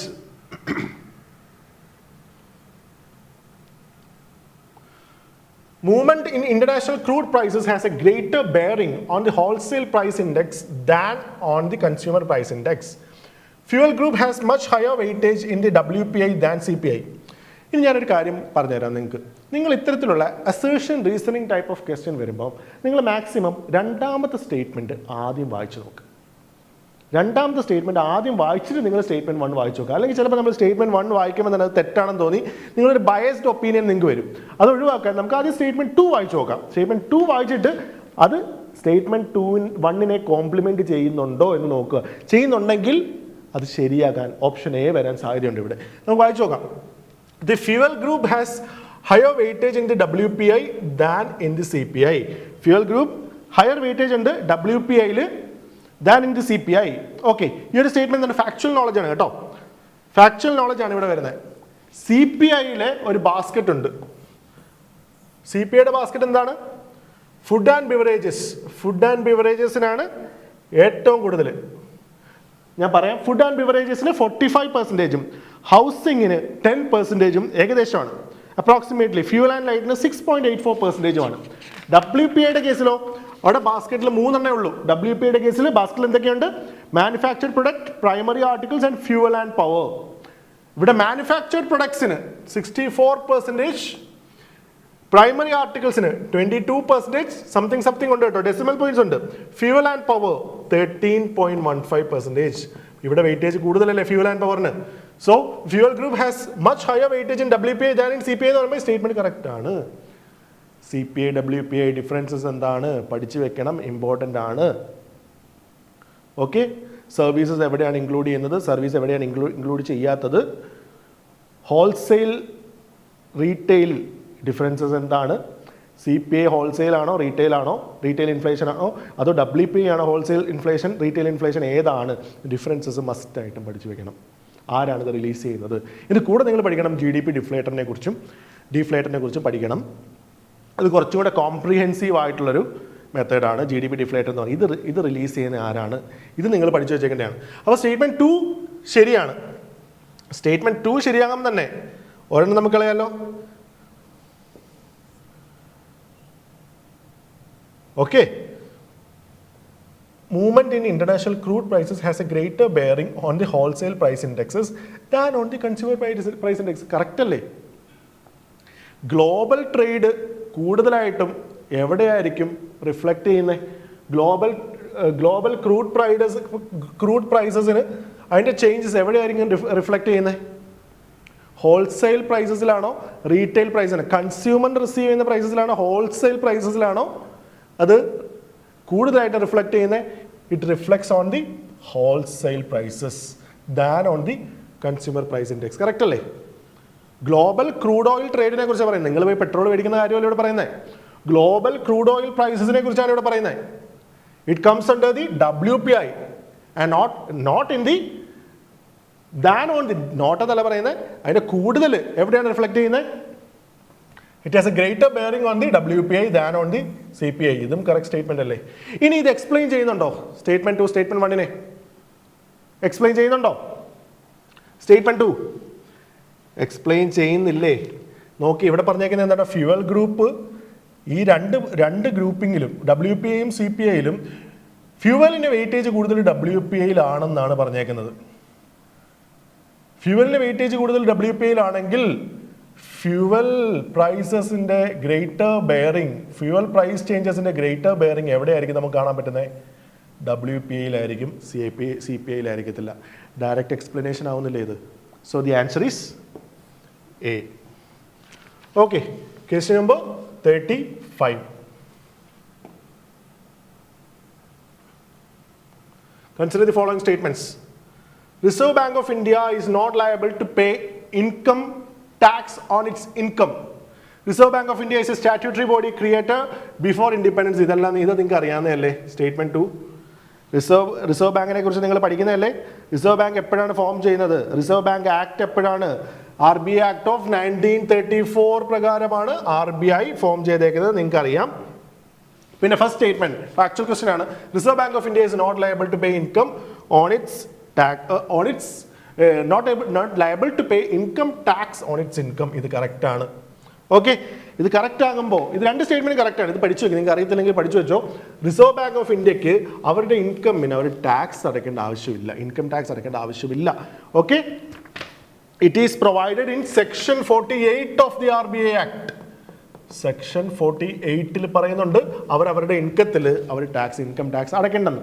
Okay, ഇനി ഒന്ന് കണ്ടു നോക്കുക. ഇത് രണ്ടും കറക്റ്റ് സ്റ്റേറ്റ്മെന്റ് ആണ്. രണ്ടാം statement, does it explain statement 1? Reserve Bank of India is not liable to pay income tax. ഇവിടെ എന്തെങ്കിലും ഇൻകം ടാക്സിനെ കുറിച്ച് പറയുന്നുണ്ടോ? ഇല്ല. So both are correct, but statement 2 is not the correct explanation of statement 1. The answer is B. Okay.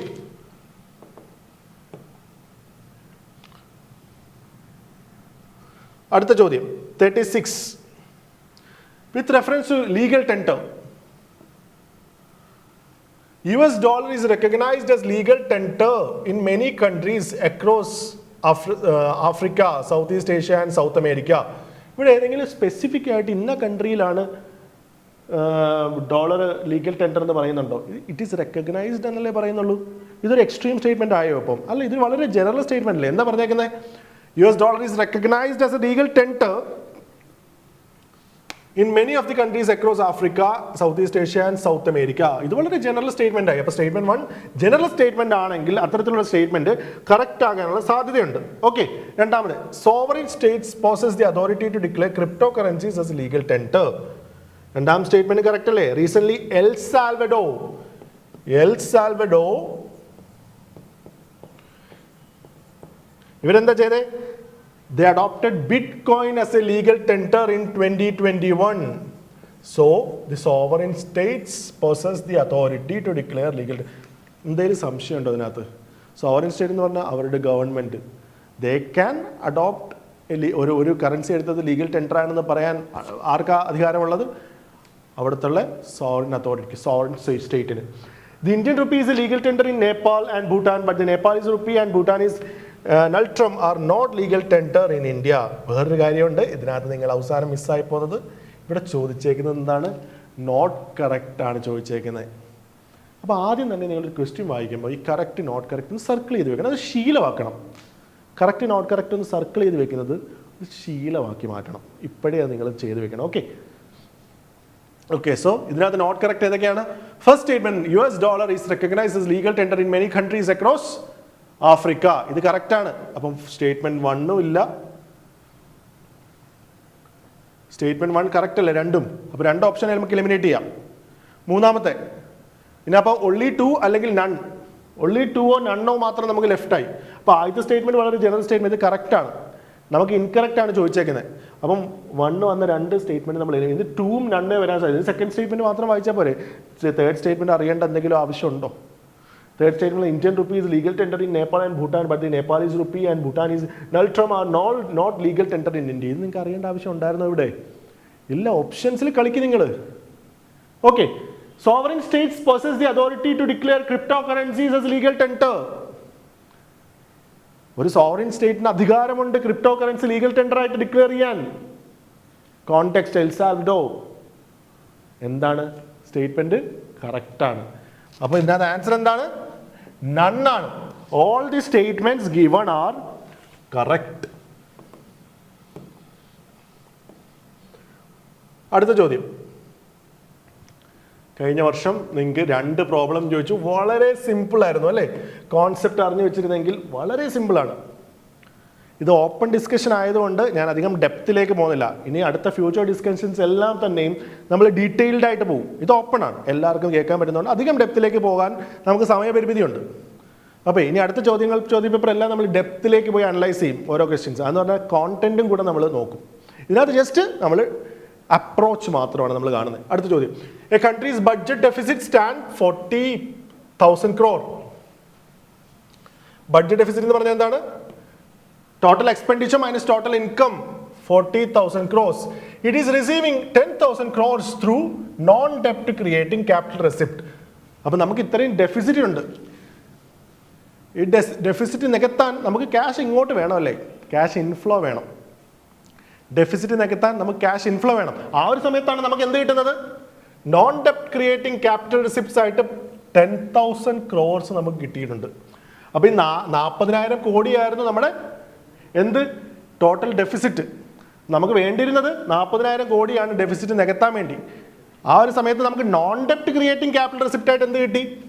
10,000 കോടി കിട്ടി. അപ്പം നമ്മുടെ borrow, ഇത് നോൺ ഡെപ്റ്റ് ക്രിയേറ്റിംഗ് ക്യാപിറ്റൽ റിസിപ്റ്റ് എന്ന് പറഞ്ഞാൽ നമ്മൾ ബോറോ ചെയ്യുന്നതാണോ? നോൺ ഡെപ്റ്റ് ക്രിയേറ്റിംഗ് ആണ്. അപ്പോൾ അത് ഡിസ്ഇൻവെസ്റ്റ്മെന്റ് ആവാം, സ്ട്രാറ്റജിക് സെയിൽ ആവാം അല്ലേ, അല്ലെങ്കിൽ ലോണിൻ്റെ റീപേയ്മെന്റ് ആകാം. അങ്ങനെ നമുക്ക് 10,000 കോടി കിട്ടി അല്ലേ? അപ്പോൾ ഈ 40,000-ൽ 10,000 കോടിയുടെ 30,000 രൂപയല്ലേ നമ്മുടെ ടോട്ടൽ ഗവൺമെന്റിന്റെ ബോറോയിങ് റിക്വയർമെന്റ് എന്ന് പറഞ്ഞാൽ എത്രയാണ്? 30,000 കോടി. ഈ 10,000 കോടി ബോറോ ചെയ്തതാണോ? അല്ല, ഇത് നോൺ ഡെപ്റ്റ് ക്രിയേറ്റിംഗ് ക്യാപിറ്റൽ റിസിപ്റ്റ് ആണ്. നമ്മുടെ ബോറോയിങ് റിക്വയർമെന്റ് എത്രയാണ് അപ്പം? 30,000 കോടി. ഇനി ചോദ്യം എന്താണ്? The countries interest liabilities R 50,000 crores. What is the gross primary deficit? Primary deficit എന്ന് പറഞ്ഞാൽ എന്താണ്? അതറിയണമെങ്കിൽ ആദ്യം ഫിസിക്കൽ ഡെഫിസിറ്റ് എന്താണെന്ന് മനസ്സിലാവണം. ഫിസിക്കൽ ഡെഫിസിറ്റ് എന്താണ്? ഇതിനകത്ത് ഫിസിക്കൽ ഡെഫിസിറ്റ് എന്ന് പറഞ്ഞാൽ എന്താണ്?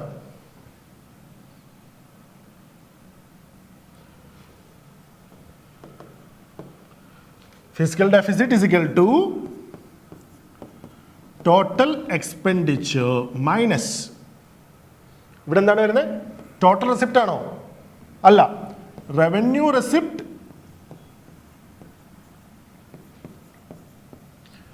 പ്ലസ് നോൺ ഡെപ്റ്റ് ക്രിയേറ്റിംഗ് ക്യാപിറ്റൽ റെസിപ്റ്റ്. ഇതാണ് ഫിസിക്കൽ ഡെഫിസിറ്റിന്റെ ഇക്വേഷൻ. കുറച്ചും കൂടെ നിങ്ങൾ പഠിച്ചു കഴിയും. Physical deficit is equal to borrowing requirement. അപ്പോൾ ഗവൺമെന്റിന്റെ ബോറോയിങ് റിക്വയർമെന്റ് നമ്മൾ നേരത്തെ എത്ര കണ്ടേ? Equal to 30,000 crores. അപ്പോൾ ഫിസിക്കൽ ഡെഫിസിറ്റ് എത്രയാണ്? 30,000 crores. ഇത്രയും മനസ്സിലായല്ലോ നിങ്ങൾക്ക്? ഇനി നമ്മൾ അടുത്തറിയേണ്ട എന്താ ചോദിച്ചേക്കണേ? Gross primary deficit. എളുപ്പമല്ലേ? ഫിസിക്കൽ ഡെഫിസിറ്റിൽ നിന്ന് ഇൻട്രസ്റ്റ് ലയബിലിറ്റീസ് മൈനസ് ചെയ്താൽ നമുക്ക് എന്ത് കിട്ടും? ഗ്രോസ് പ്രൈമറി ഡെഫിസിറ്റ് കിട്ടും. എന്ന് പറഞ്ഞാൽ 30,000-ൽ നിന്ന് 5,000 കോടി മൈനസ് ചെയ്താൽ ആൻസർ എത്ര കിട്ടി നമുക്ക്? ഇത്ര എളുപ്പമുള്ള ഒരു ചോദ്യം. ആൻസർ എത്രയാണ്? 25,000 crores. ഇതുപോലെ തന്നെ 2 എളുപ്പമുള്ള ചോദ്യങ്ങളായിരുന്നു നമുക്ക് കിട്ടിയിരുന്നത്. വളരെ എളുപ്പമുള്ള. അപ്പോൾ നിങ്ങൾ പഠിച്ചു നോക്കി. Physical deficit is equal to borrowing requirements. Physical deficit is equal to total expenditure minus ബ്രാക്കറ്റിൽ റവന്യൂ റെസിപ്റ്റ് പ്ലസ് നോൺ ഡെപ്റ്റ് creating capital receipts. Okay. Primary deficit is equal to physical deficit minus interest liabilities. ഇതെല്ലാം ഇക്വേഷനും പഠിച്ചു വെച്ചേക്കണം. Okay. Revenue receipt എന്താണ്, ഇതെല്ലാം, അല്ലെങ്കിൽ budget deficit എന്താണ്, ഇതെല്ലാം നിങ്ങൾ പഠിച്ചിരിക്കണം. അടുത്ത ചോദ്യം, question number 38. Self reliant India fund, SRI fund. Consider the following statements. The self-reliant India fund was launched with a corpus of 50,000 crores directly provided 50,000 crores. അപ്പോൾ ഒരു ഫാക്ച്വൽ ഡേറ്റയാണ്, തെറ്റാനുള്ള സാധ്യത കൂടുതലാണ്. Which was directly provided by the government of India. The primary objective of the SRA fund is to provide direct equity funding to MSMEs through government managed investments. SRA fund operates as a fund of funds structure. ഇത് അടിപൊളിയായല്ലോ. ഇതിനകത്ത് വേറൊരു കാര്യമുണ്ട്. 50,000 crores വന്നു, അത് തെറ്റാനുള്ള സാധ്യതയുണ്ട്. UPSC നമ്മൾ തെറ്റായിട്ട് consider ചെയ്ത് ആ സ്റ്റേറ്റ്മെന്റ് റോങ് ആക്കി എടുക്കാം. പക്ഷെ ഇവിടെ വേറെ ഒരു സംഭവം കൂടെ ഈ ഒരു സ്റ്റേറ്റ്മെന്റ് കാണാം. എന്ത് രസകരമായിട്ടാണ് സ്റ്റേറ്റ്മെന്റ്സ് സ്ട്രക്ചർ ചെയ്തേക്കുന്നത് നോക്കി, ഫ്രെയിം ചെയ്തേക്കുന്നത് നോക്കി. നിങ്ങളെ ക്വാളിറ്റി ഒന്ന് കണ്ടു നോക്ക് ക്വസ്റ്റ്യൻസിന്റെ. ഓക്കെ, ഇതിനകത്ത് എന്താ പറഞ്ഞേക്കുന്നത്? SRA fund was launched with a corpus 50,000 crores directly provided by the government of India എന്ന് പറയുന്നുണ്ട്. രണ്ടാമത്തെ സ്റ്റേറ്റ്മെന്റിൽ this primary objective is to provide direct equity funding to MSMEs എന്ന് പറയുന്നുണ്ട്. ഇവിടെ ആദ്യത്തെ രണ്ട് സ്റ്റേറ്റ്മെന്റ്സും it talks about direct funding. ഇവിടെ SRA fund operates as a fund of funds. ഇവിടെ ഡയറക്റ്റ് ഫണ്ടിങ് ആണോ ഇവിടെ പറയുന്നത്? ആണോ ഇവിടെ പറയുന്നത്? ഫണ്ട് ഓഫ് ഫണ്ട്സ് ആണ്. This is talking about indirect funding. അപ്പൊ നിങ്ങളൊന്ന് ആലോചിച്ച് നോക്കിയേ, ഇനി നമുക്ക് പെയർ ചെയ്യാൻ പറ്റുമോ? ഈ രണ്ടെണ്ണം കറക്റ്റ് ആയിരിക്കണം ഒന്നെങ്കിൽ, അല്ലെങ്കിൽ ഇത് കറക്റ്റ് ആയിരിക്കണം. അങ്ങനല്ലേ ഇവിടെ വരത്തുള്ളൂ. നേരത്തെ ഈ ക്വസ്റ്റ്യനിൽ കണ്ടു, ഈ രണ്ടെണ്ണം കോംപ്ലിമെന്റ് ചെയ്യുന്നുണ്ട്, ഈ ഒരെണ്ണം കോൺട്രഡിക്റ്റ് ചെയ്യുന്നുണ്ട്. അപ്പൊ ഇതിനകത്ത് ഒന്നെങ്കിൽ only 2 ആയിരിക്കും, അല്ലെങ്കിൽ only 1 ആയിരിക്കും. ഇവിടെ ഒരു ഡേറ്റ ഇവിടെ റോങ് ആയി, അപ്പൊ നമുക്ക് ഇത് രണ്ടും തെറ്റായിട്ട് എടുക്കാം. ഇവിടെ only 1 is the answer. Statement 3 ആണ് കറക്റ്റ്. സ്റ്റേറ്റ്മെന്റ് 3 ആണ് ഇതിനകത്ത് correct statement. So the answer is only 1. ബാക്കി ഇൻഫർമേഷൻ നിങ്ങൾ കീഴ് നോക്കി വായിച്ചോണം. Okay,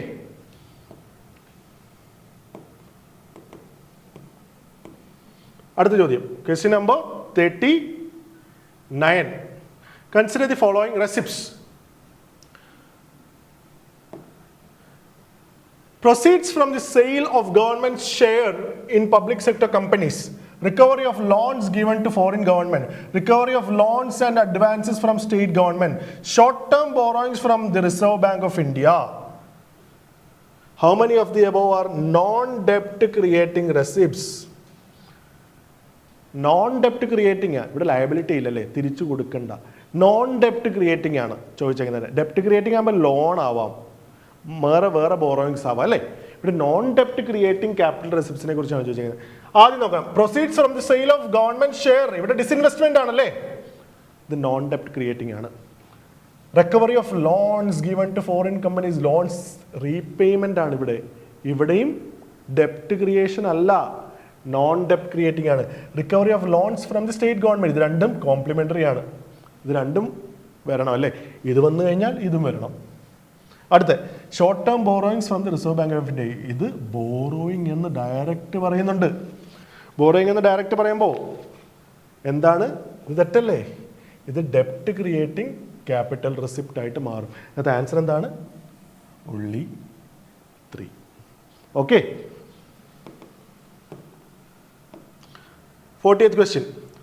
Consider the following statements. Statement 1. Assertion reasoning ആണ്. അപ്പോൾ ഞാൻ ആദ്യത്തെ സ്റ്റേറ്റ്മെന്റ്, രണ്ടാമത്തെ സ്റ്റേറ്റ്മെന്റ് ആദ്യം വായിക്കുക. SDF സ്റ്റാൻഡിംഗ് ഡിപ്പോസിറ്റ് ഫെസിലിറ്റി വളരെ ഇമ്പോർട്ടൻ്റ് ആണ്. ലിക്വിഡിറ്റി അഡ്ജസ്റ്റ്മെന്റ് ഫെസിലിറ്റി കോറിഡോറിൽ ഒരു ചേഞ്ച് സംഭവിച്ചു. നിങ്ങൾ പഠിക്കേണ്ട കാര്യമാണ്. ചോദ്യം കഴിഞ്ഞ വർഷം എക്സ്പെക്ട് ചെയ്തിരുന്നു, ഈ വർഷവും എക്സ്പെക്ട് ചെയ്യുന്നുണ്ട്. മസ്റ്റ് ആയിട്ടും പഠിച്ചോ. Okay, SDF is a marginal lending facility that enables bank to borrow overnight funds from RBI at a rate lower than the repo rate. Repo റേറ്റിനും താഴെ RBIയുടെ കയ്യിൽ നിന്ന് ബോറോ ചെയ്യുന്ന ഒരു മെക്കാനിസം ആണ് എന്നാണ് ഇവിടെ എന്ത് പറഞ്ഞേക്കുന്നത്? സ്റ്റേറ്റ്മെന്റ് 2 പറഞ്ഞേക്കുന്നത്. ഇനി SDF എന്ന് പറഞ്ഞാൽ എന്താണ്? SDF is a marginal lending facility. നിങ്ങൾ SDFനെ കുറിച്ച് പഠിച്ചിട്ടുണ്ടാവുമെന്ന് ഞാൻ വിചാരിക്കുന്നുണ്ട്. ഇത് ലെൻഡിങ് ഫെസിലിറ്റി ആണോ? ഇവിടെ എന്താ സംഭവിച്ചേ? നമ്മുടെ കോവിഡ് ടൈമൊക്കെ കഴിഞ്ഞപ്പോൾ ബാങ്കിൻ്റെ കയ്യിൽ ലിക്വിഡിറ്റി എക്സസ് ഫണ്ട് കുറേയായി. അപ്പോൾ ഇത് ബാങ്ക് എന്താ ചെയ്യുന്നത്? ഇത് സ്വാഭാവികമായിട്ട് ഇത്ര എക്സസ് ഫണ്ട് വന്നു കഴിഞ്ഞാൽ ബാങ്ക് ഇത് RBIയിലേക്ക് നിക്ഷേപിക്കും. എന്ത് മെക്കാനിസമാണ് ഇവിടെ ഉള്ളത്? Reverse repo. റിവേഴ്സ് റിപ്പോ എന്ന മെക്കാനിസത്തിൽ ആർ ബി ഐയിലേക്ക് നിക്ഷേപിക്കും. റിവേഴ്സ് റിപ്പോയിൽ നിക്ഷേപിക്കുമ്പോൾ എന്താ കൊടുക്കണ്ടേ? ആർ ബി ഐ ഇതിന് അഗെയിൻസ്റ്റ്, ഈ ഫണ്ടിന് against R B I government securities provide ചെയ്യണം അല്ലേ? Government securities R B I, ഇതെയാണ് നമ്മൾ റിവേഴ്സ് റിപ്പോ എന്ന് പറയുന്നത്. പക്ഷേ ഈ ഒരു ടൈമിൽ ഫണ്ട് ഒരുപാട് കൂടുതലാണ്, ആർ ബി ഐയുടെ ഇത്രയും ഗവൺമെന്റ് സെക്യൂരിറ്റീസ് പ്രൊവൈഡ് ചെയ്യാനുമില്ല. അപ്പോൾ ആർ ബി ഐ പുതിയൊരു മെക്കാനിസം കൊണ്ടുവരുന്നത് S D F, excess liquidity absorb ചെയ്യാൻ കൊണ്ടുവന്നൊരു മെക്കാനിസമാണ് S D F. S D F mechanism same തന്നെയാണ്. S D F mechanism same തന്നെ, ഒരേ ഒരു വ്യത്യാസമേ ഉള്ളൂ. ഇവിടെ R B I government securities കൊടുക്കേണ്ട ആവശ്യമില്ല, അതേ ഉള്ളൂ ഇതിന്റെ വ്യത്യാസം. Okay, so standing deposit facility എന്ന് പറഞ്ഞാൽ ഇവിടെ ലെൻഡിങ് ഫെസിലിറ്റി ആണോ? ഇവരും bank R B I money borrow ചെയ്യുവാണോ? അല്ല, അവിടെ അവർ നിക്ഷേപിക്കുകയാണ് ഇവിടെ ചെയ്യുന്നത്. അപ്പോൾ സ്റ്റേറ്റ്മെന്റ് 2 എന്തായാലും തെറ്റി അല്ലേ? സ്റ്റേറ്റ്മെന്റ് 2 തെറ്റുമ്പോൾ എന്താണ് answer? Answer is C. Standing deposit facility allows the reserve bank of India to absorb liquidity from the banking system. Correct ആണ്. ലിക്വിഡിറ്റി അഡ്ജസ്റ്റ്മെന്റ് ഫെസിലിറ്റി, നിങ്ങൾ ആ കോറിഡോർ എന്താണ്, അതിൻ്റെ ഫ്ലോർ, അതിൻ്റെ മിഡിൽ, അതിൻ്റെ സീലിംഗ്, ഇതൊക്കെ എന്താണെന്ന് നിങ്ങൾ മനസ്സിലാക്കിക്കോണം. കാരണം റിവേഴ്സ് റിപ്പോ റീപ്ലേസ് ചെയ്ത് എസ് ഡി എഫ് വന്നിട്ടുണ്ട്. അതിനകത്ത് ഏതൊക്കെയാണ് വരുന്നത്? Marginal standing facility, repo and standing deposit facility. ഇതാണ് നമ്മുടെ എൽ എഫ് കോറിഡോറിൽ വരുന്ന 3 കമ്പോണൻസ്. ഓക്കെ, അടുത്ത question number 41. Which one of the following was the latest inclusion in the UNESCO World Network of Biosphere Reserves? UNESCO World Network of Biosphere Reserves latest edition ഏതൊക്കെയാണ്? ന്യൂസിലുള്ളതാണ്, factual ചോദ്യമാണ്. The answer is, ഇതിനകത്ത് എന്താണ്? Great Nicobar biosphere reserve, Agasthyamalai biosphere reserve, cold desert biosphere reserve, Simlipal biosphere reserve. ഇതിനകത്ത് answer എന്താണ്? C, cold desert biosphere reserve. ഇത് യുനെസ്കോയുടെ മാൻ and biosphere റിസർവ്സിനെ കുറിച്ച് നിങ്ങൾ കേട്ടിട്ടുണ്ടാവും. ഇന്ത്യയിൽ എത്ര ബയോസ്ഫിയർ റിസർവ്സ് ഉണ്ട്? 18 ബയോസ്ഫിയർ റിസർവ്സ്. അത് MABയിൽ എത്ര ബയോസ്ഫിയർ റിസർവ് ഉണ്ട്? ഇതൊക്കെ നിങ്ങൾ പഠിച്ചിരിക്കേണ്ട കാര്യമാണ്. 13 ബയോസ്ഫിയർ റിസർവ്സിനാണ് യുനെസ്കോയുടെ മാൻ ആൻഡ് ബയോസ്ഫിയർ പ്രോഗ്രാമിൽ 13 ബയോസ്ഫിയർ റിസർവ്സ് ആണുള്ളത്. അതിനകത്ത് ലേറ്റസ്റ്റ് എഡീഷനാണ് കോൾ ഡെസേർട്ട് ബയോസ്ഫിയർ റിസർവ്. നിങ്ങൾ ഇന്ത്യ മാപ്പിംഗ് പഠിക്കുമ്പം ഒരു കാര്യം ചെയ്താൽ മതി. നമുക്ക് 18 ബയോസ്ഫിയർ റിസർവ്സ് ഉണ്ടല്ലോ.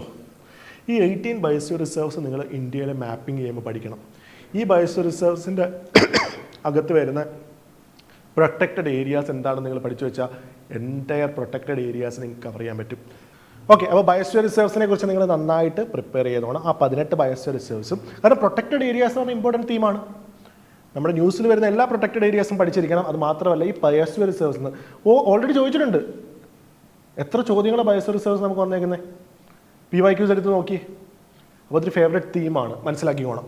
Okay, 42nd question. Corals, consider the following statements. Corals are generally absent in nutrient-rich waters. അപ്പോൾ ഈ assertion reasoning ടൈപ്പിൽ ഞാൻ പറഞ്ഞു. സെക്കൻഡ് സ്റ്റേറ്റ്മെന്റ് ആദ്യം വായിക്കുക. High nutrient levels promote algae and plankton growth, which outcompete corals for space and light. High nutrient levels ആണെങ്കിൽ ഇവിടെ എന്ത് സംഭവിക്കും? കോറൽസിനും ന്യൂട്രിയൻസ് വേണം. അപ്പോൾ ഇവിടെ ഹൈ ന്യൂട്രിയൻ ലെവൽസ് വന്നു കഴിഞ്ഞാൽ എന്ത് സംഭവിക്കും? It promotes algae and plankton growth. അപ്പോൾ ഈ ന്യൂട്രിയൻസ് എല്ലാം ഈ ആൽഗയും പ്ലാങ്ക്ടൺ ഗ്രോത്തിന് വേണ്ടി അവരത് യൂസ് ചെയ്യും. അപ്പോൾ ഇവരുമായിട്ട് കോമ്പീറ്റ് ചെയ്യുന്ന എന്താണ്? കോറൽസ് ആണ്. അവരെ ഔട്ട് കോമ്പീറ്റ് ചെയ്യുമെന്നാണ് ഇവിടെ പറയുന്നത്. ന്യൂട്രിയൻ ലെവൽ കൂടുതലാണെങ്കിൽ ആൽഗയും പ്ലാങ്ക്ടണും ഇവരെ ഔട്ട് കോമ്പീറ്റ് ചെയ്യുമെന്നാണ് പറഞ്ഞേക്കുന്നത് സ്റ്റേറ്റ്മെന്റ് 2-ൽ. ശരിയാകാൻ സാധ്യതയുണ്ട്.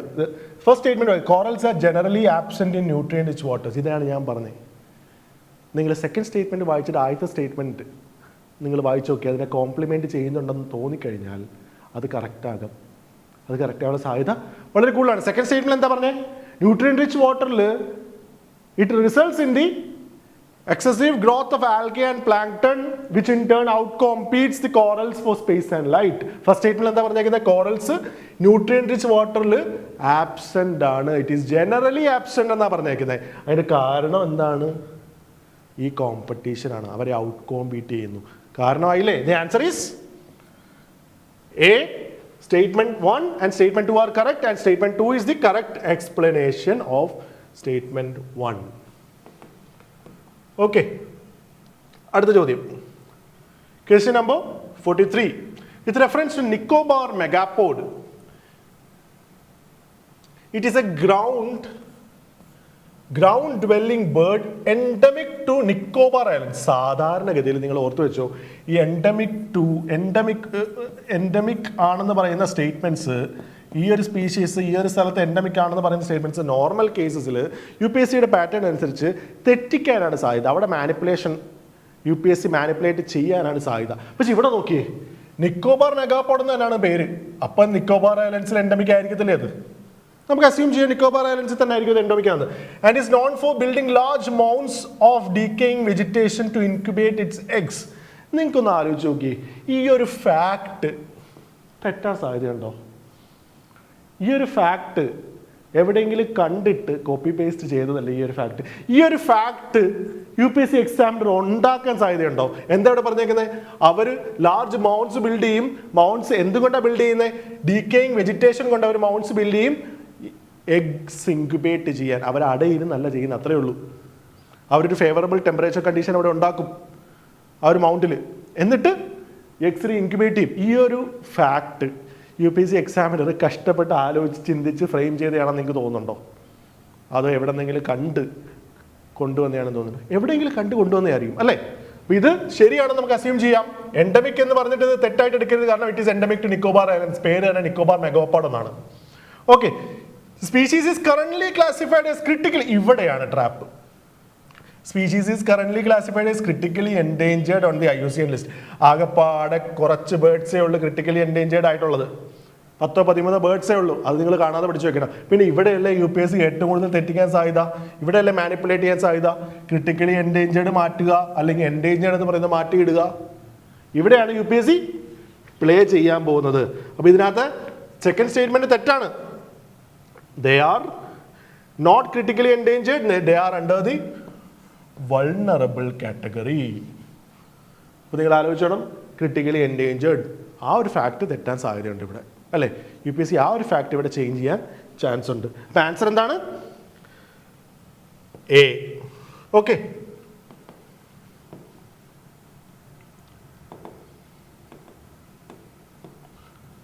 അടുത്ത ചോദ്യം 44. Consider the following species often mentioned in the news.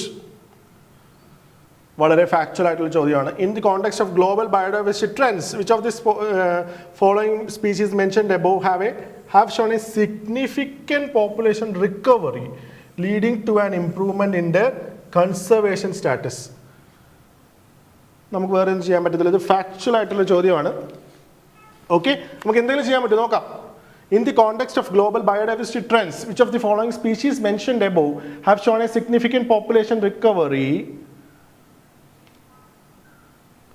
leading to an improvement in their conservation status? നിങ്ങൾക്ക് ഏതെങ്കിലും ഇതിനകത്ത് അറിയാമോ? അങ്ങനെ ഏതെങ്കിലും ഒരെണ്ണം അറിയാമെങ്കിൽ നിങ്ങൾക്ക് എലിമിനേറ്റ് ചെയ്യാൻ പറ്റും ഇതിനകത്ത്. ഓക്കെ, ഇതിനകത്ത് ഏതെങ്കിലും ഒരെണ്ണം വേണം നിങ്ങൾക്ക് എലിമിനേറ്റ് ചെയ്യാൻ പറ്റുമെങ്കിൽ. ഞാൻ നോക്കിയേ, വാക്യൂട്ട. ഈ വാക്യൂട്ട എന്ന് പറയുന്ന species, they are the most endangered marine mammal. This is critically endangered even now. ഇത് വളരെ ക്രിട്ടിക്കലി എൻഡേഞ്ചേർഡ് ആണ്. It has not shown any recovery. അപ്പോൾ ഇതിനകത്ത് ഫസ്റ്റ് വാക്യൂട്ട അതൊരു മാമലാണ്, മറൈൻ മാമലാണ്.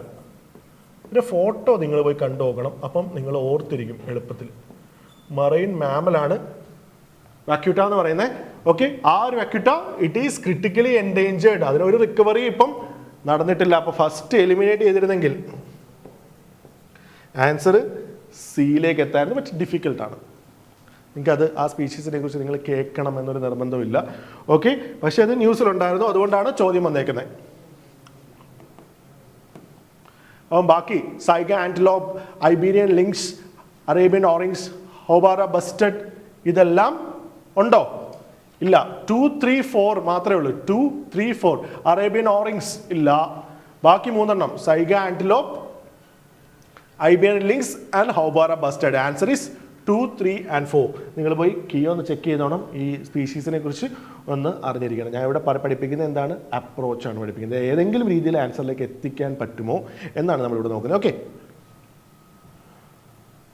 അടുത്ത ചോദ്യം അസേഷൻ റീസണിങ് ടൈപ്പ് അല്ല, നമുക്ക് മൊത്തം വായിക്കാം. Ozone depletion is more severe and recurrent over the Antarctic than over the Arctic. അത് കറക്റ്റ് അല്ലേ? അല്ല, ഈ ഒരു 3 സ്റ്റേറ്റ്മെന്റ് വരുമ്പോൾ സ്റ്റേറ്റ്മെന്റ് 1 എന്തായാലും കറക്റ്റ് ആണ് അല്ലേ? അപ്പോൾ ആർട്ടിക് ഓസോൺ ഡിപ്ലീഷൻ കൂടുതൽ സിവിയർ ആയിട്ട് എവിടെയാണ്? അന്റാർട്ടിക്കിലാണ്, ആർട്ടിക്കിനെ കാട്ടിലും. Okay. Statement 2, antarctic stratosphere experience extremely low temperature and a stable polar vortex which favour the formation. വളരെ ഫാക്ച്വൽ ചോദ്യമാണ് കേട്ടോ, അത് ട്രിക്സ് ടെക്നിക്സ് ഒന്നുമില്ല, നമ്മുടെ ജോഗ്രഫിയിൽ കോൺസെപ്ച്വൽ നോളജാണ് ഇവിടെ അപ്ലൈ ചെയ്യുന്നത്. Antarctic atmosphere experience extremely low temperature and a stable polar vortex which favor the formation of polar stratospheric clouds. Okay, statement 1 എന്താണ്? Ozone depletion is more severe and recurrent over the Antarctica. അപ്പോൾ അന്റാർട്ടിക്കയിൽ കൂടുതലായിട്ട് called condition കൂടുതലാവുന്നു, അവിടെ polar stratospheric clouds form ചെയ്യുന്നു, which in turn aids in the ozone depletion. അപ്പോൾ second statement correct ആണ്, ഇത് factual knowledge ആണ്, നിങ്ങളിത് തിയറി പാർട്ടിൽ പഠിക്കേണ്ടതാണ്, അതിന്റെ എക്സ്പ്ലനേഷൻ ഇവിടെ ചെയ്യുന്നില്ല. Okay.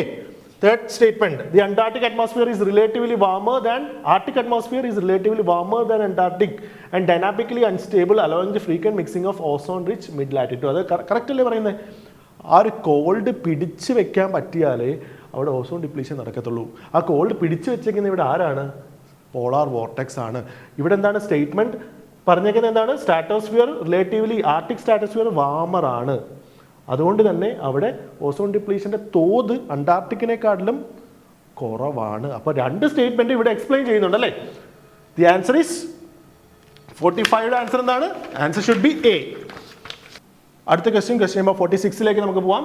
How many of the following acts are covered under the National Green Tribunal, jurisdiction of National Green Tribunal? ഇതിനകത്ത് പഠിച്ചു വെക്കേണ്ടത് 7 ആക്ടുകൾ ഇതിനകത്ത് കവേർഡ് ആണ്. ഏതൊക്കെ ആക്ടുകളാണ്? Water prevention and control of pollution act, water cess act, forest conservation act, air prevention and control of pollution act, environment protection act, public liability insurance act, biodiversity act. നിങ്ങൾ പഠിച്ചു വെക്കുമ്പോൾ ഒരു കാര്യം കൂടെ പഠിച്ചു വെക്കണം, ഇതിനകത്ത് ഏത് ഫേമസ് ആക്ട് ഇൻക്ലൂഡഡ് അല്ല? വൈൽഡ് ലൈഫ് പ്രൊട്ടക്ഷൻ ആക്ടിനെ കുറിച്ച് നിങ്ങൾ ഇവിടെ കേട്ടോ ഇല്ല. അപ്പോൾ നിങ്ങൾക്ക് ഓപ്ഷൻസ് തരുമ്പോൾ അതിനകത്ത് എന്ത് കാണും? വൈൽഡ് ലൈഫ് പ്രൊട്ടക്ഷൻ ആക്ട് കാണും. ഇത് ഈ രീതിയിൽ ഓപ്ഷൻസ് ഫ്രെയിം ചെയ്തേക്കുന്നത് ഡിഫിക്കൽട്ടായി അല്ലേ? അപ്പോൾ നിങ്ങൾ പഠിച്ചു വെക്കണം ഇതിനകത്ത് ഏത് ആക്ടുകളാണ് കവേർഡ് ആയിട്ടുള്ളത്. ഇതിനകത്ത് ഏതെങ്കിലും ഒരെണ്ണം എലിമിനേറ്റ് ചെയ്യാൻ പറ്റും നിങ്ങൾക്ക്. ഓൾ 5 എലിമിനേറ്റ് ചെയ്യാം. കാരണം എന്താണ്? ഇതിനകത്ത് ഏതില്ല എന്നാണ് നിങ്ങൾ ആദ്യം പഠിച്ചു വെക്കേണ്ടത്. എക്സെപ്ഷൻ ആണ് നിങ്ങൾക്ക് പഠിച്ചു വെക്കേണ്ടത്. ഓരോന്നിൻ്റെയും ഏതില്ല, എക്സ്ക്ലൂഷൻ നിങ്ങൾ ആദ്യം പഠിച്ചു വെച്ചാൽ നിങ്ങൾക്ക് ഏതെങ്കിലും ഒരെണ്ണം എലിമിനേറ്റ് ചെയ്യാൻ മിക്കപ്പോഴും ആൻസറിലേക്ക് എത്താൻ പറ്റും. അപ്പോൾ ഇതിനകത്ത് ഓൾ 5 അല്ല, ഓൾ 4 ആണ്, ഓൺലി 4 ആണ് ഇതിൻ്റെ correct answer. With reference to tropical forest forever facility. Tropical forest forever facility. നോക്കാം. Question number 47. The TFFF is designed solely to reduce deforestation by providing payments. Solely extreme statement ആയി ഞാൻ eliminate ചെയ്തു. All member countries വരുമോ? എന്തായാലും വരത്തില്ല. Tropical forest cover ഫെസിലിറ്റിയെ കുറിച്ചാണ് ഇവിടെ പറയുന്നത്. It is designed solely to reduce deforestation by providing payments for avoided forest loss. All member countries. രണ്ടും എക്സ്ട്രീം സ്റ്റേറ്റ്മെന്റ്. ഇതിന് ആൻസർ ഡി ആയിരിക്കണം എന്തായാലും. ആൻസർ എന്താണ്? Answer is D. ഓക്കെ. ഇത് 2025 ലോഞ്ച് ചെയ്തതാണ് ഇൻ ബ്രസീൽ. ഓർത്തിരുന്നോണം, ഇത് ന്യൂസിലുള്ളതാണ്, നിങ്ങൾ പഠിച്ചിരിക്കണം. Okay. So it was launched by Brazil in November 2025 at the UNFCCC COP30 climate summit in Brazil. TFFF aims to reward countries for maintaining and expanding tropical forest cover, not only for reducing deforestation. ഇത് മാത്രമല്ല അതിൻ്റെ soul agenda അല്ലെങ്കിൽ soul objective, ഇത് മാത്രമല്ല. Okay. രണ്ടാമത്തെ, all member countries of United Nations are eligible to receive funding under the TFFF അല്ല. It is intended for countries with tropical ഇത് എന്താണ് ചോദ്യം വന്നിരിക്കുന്നത്? ട്രോപ്പിക്കൽ ഫോറസ്റ്റ് കവർ അല്ലേ? അപ്പോൾ ട്രോപ്പിക്കൽ കൺട്രീസ് അല്ലേ ഇവിടെ വരാൻ സാധ്യതയുള്ളൂ. എല്ലാ മെമ്പർ നേഷൻസും വരണം. ഇവിടുന്ന് ഡയറക്റ്റ് ഇത് നമുക്ക് എലിമിനേറ്റ് ചെയ്യാം അല്ലേ? ദി ആൻസർ എന്താണ്? neither 1 nor 2.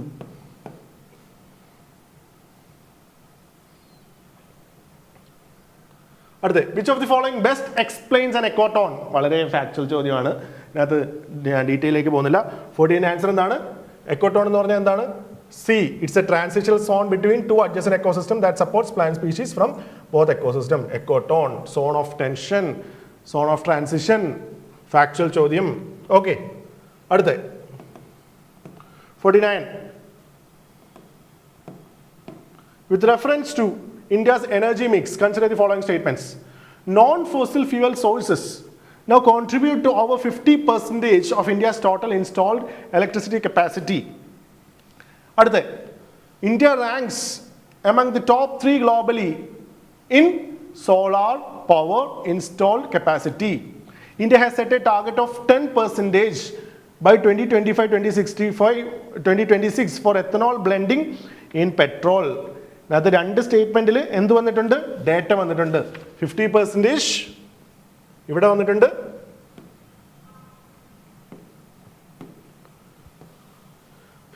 India non-fossil fuel sources now contribute to over 50% of India's total installed electricity capacity.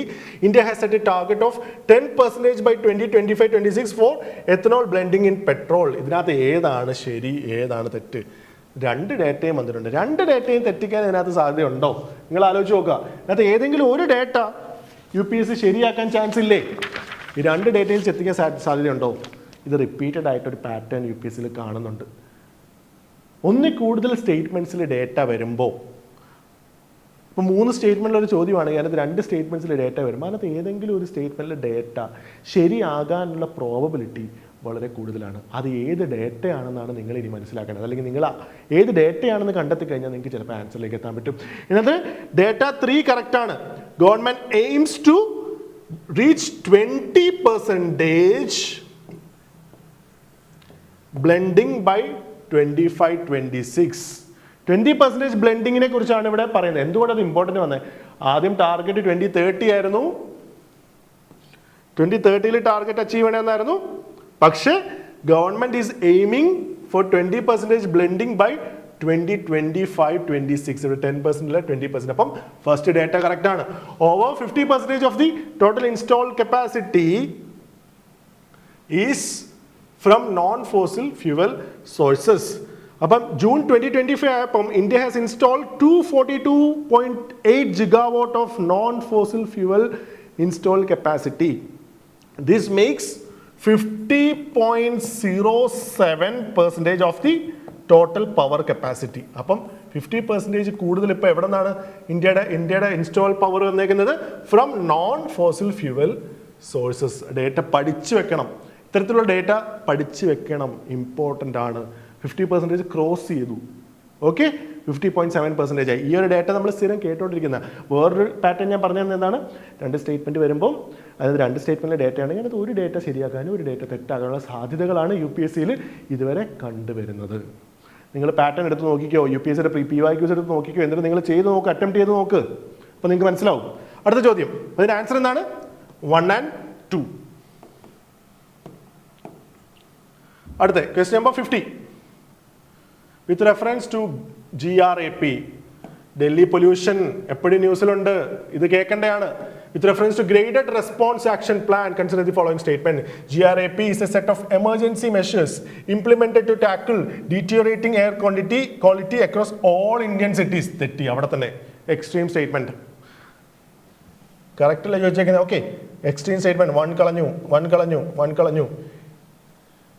ഇത് എവിടെയാണിത്? ഡൽഹിയും ആൻഡ് NCR റീജിയനെ കുറിച്ചല്ലേ ഇവിടെ പറയുന്നത്. GRAP for Delhi NCR, Delhi and NCR region. Okay, അപ്പോൾ ഇതിനകത്ത് ഫസ്റ്റ് സ്റ്റേറ്റ്മെന്റ് എക്സ്ട്രീം സ്റ്റേറ്റ്മെന്റ് ആയി eliminate ചെയ്തു. Answer is 2 and 3.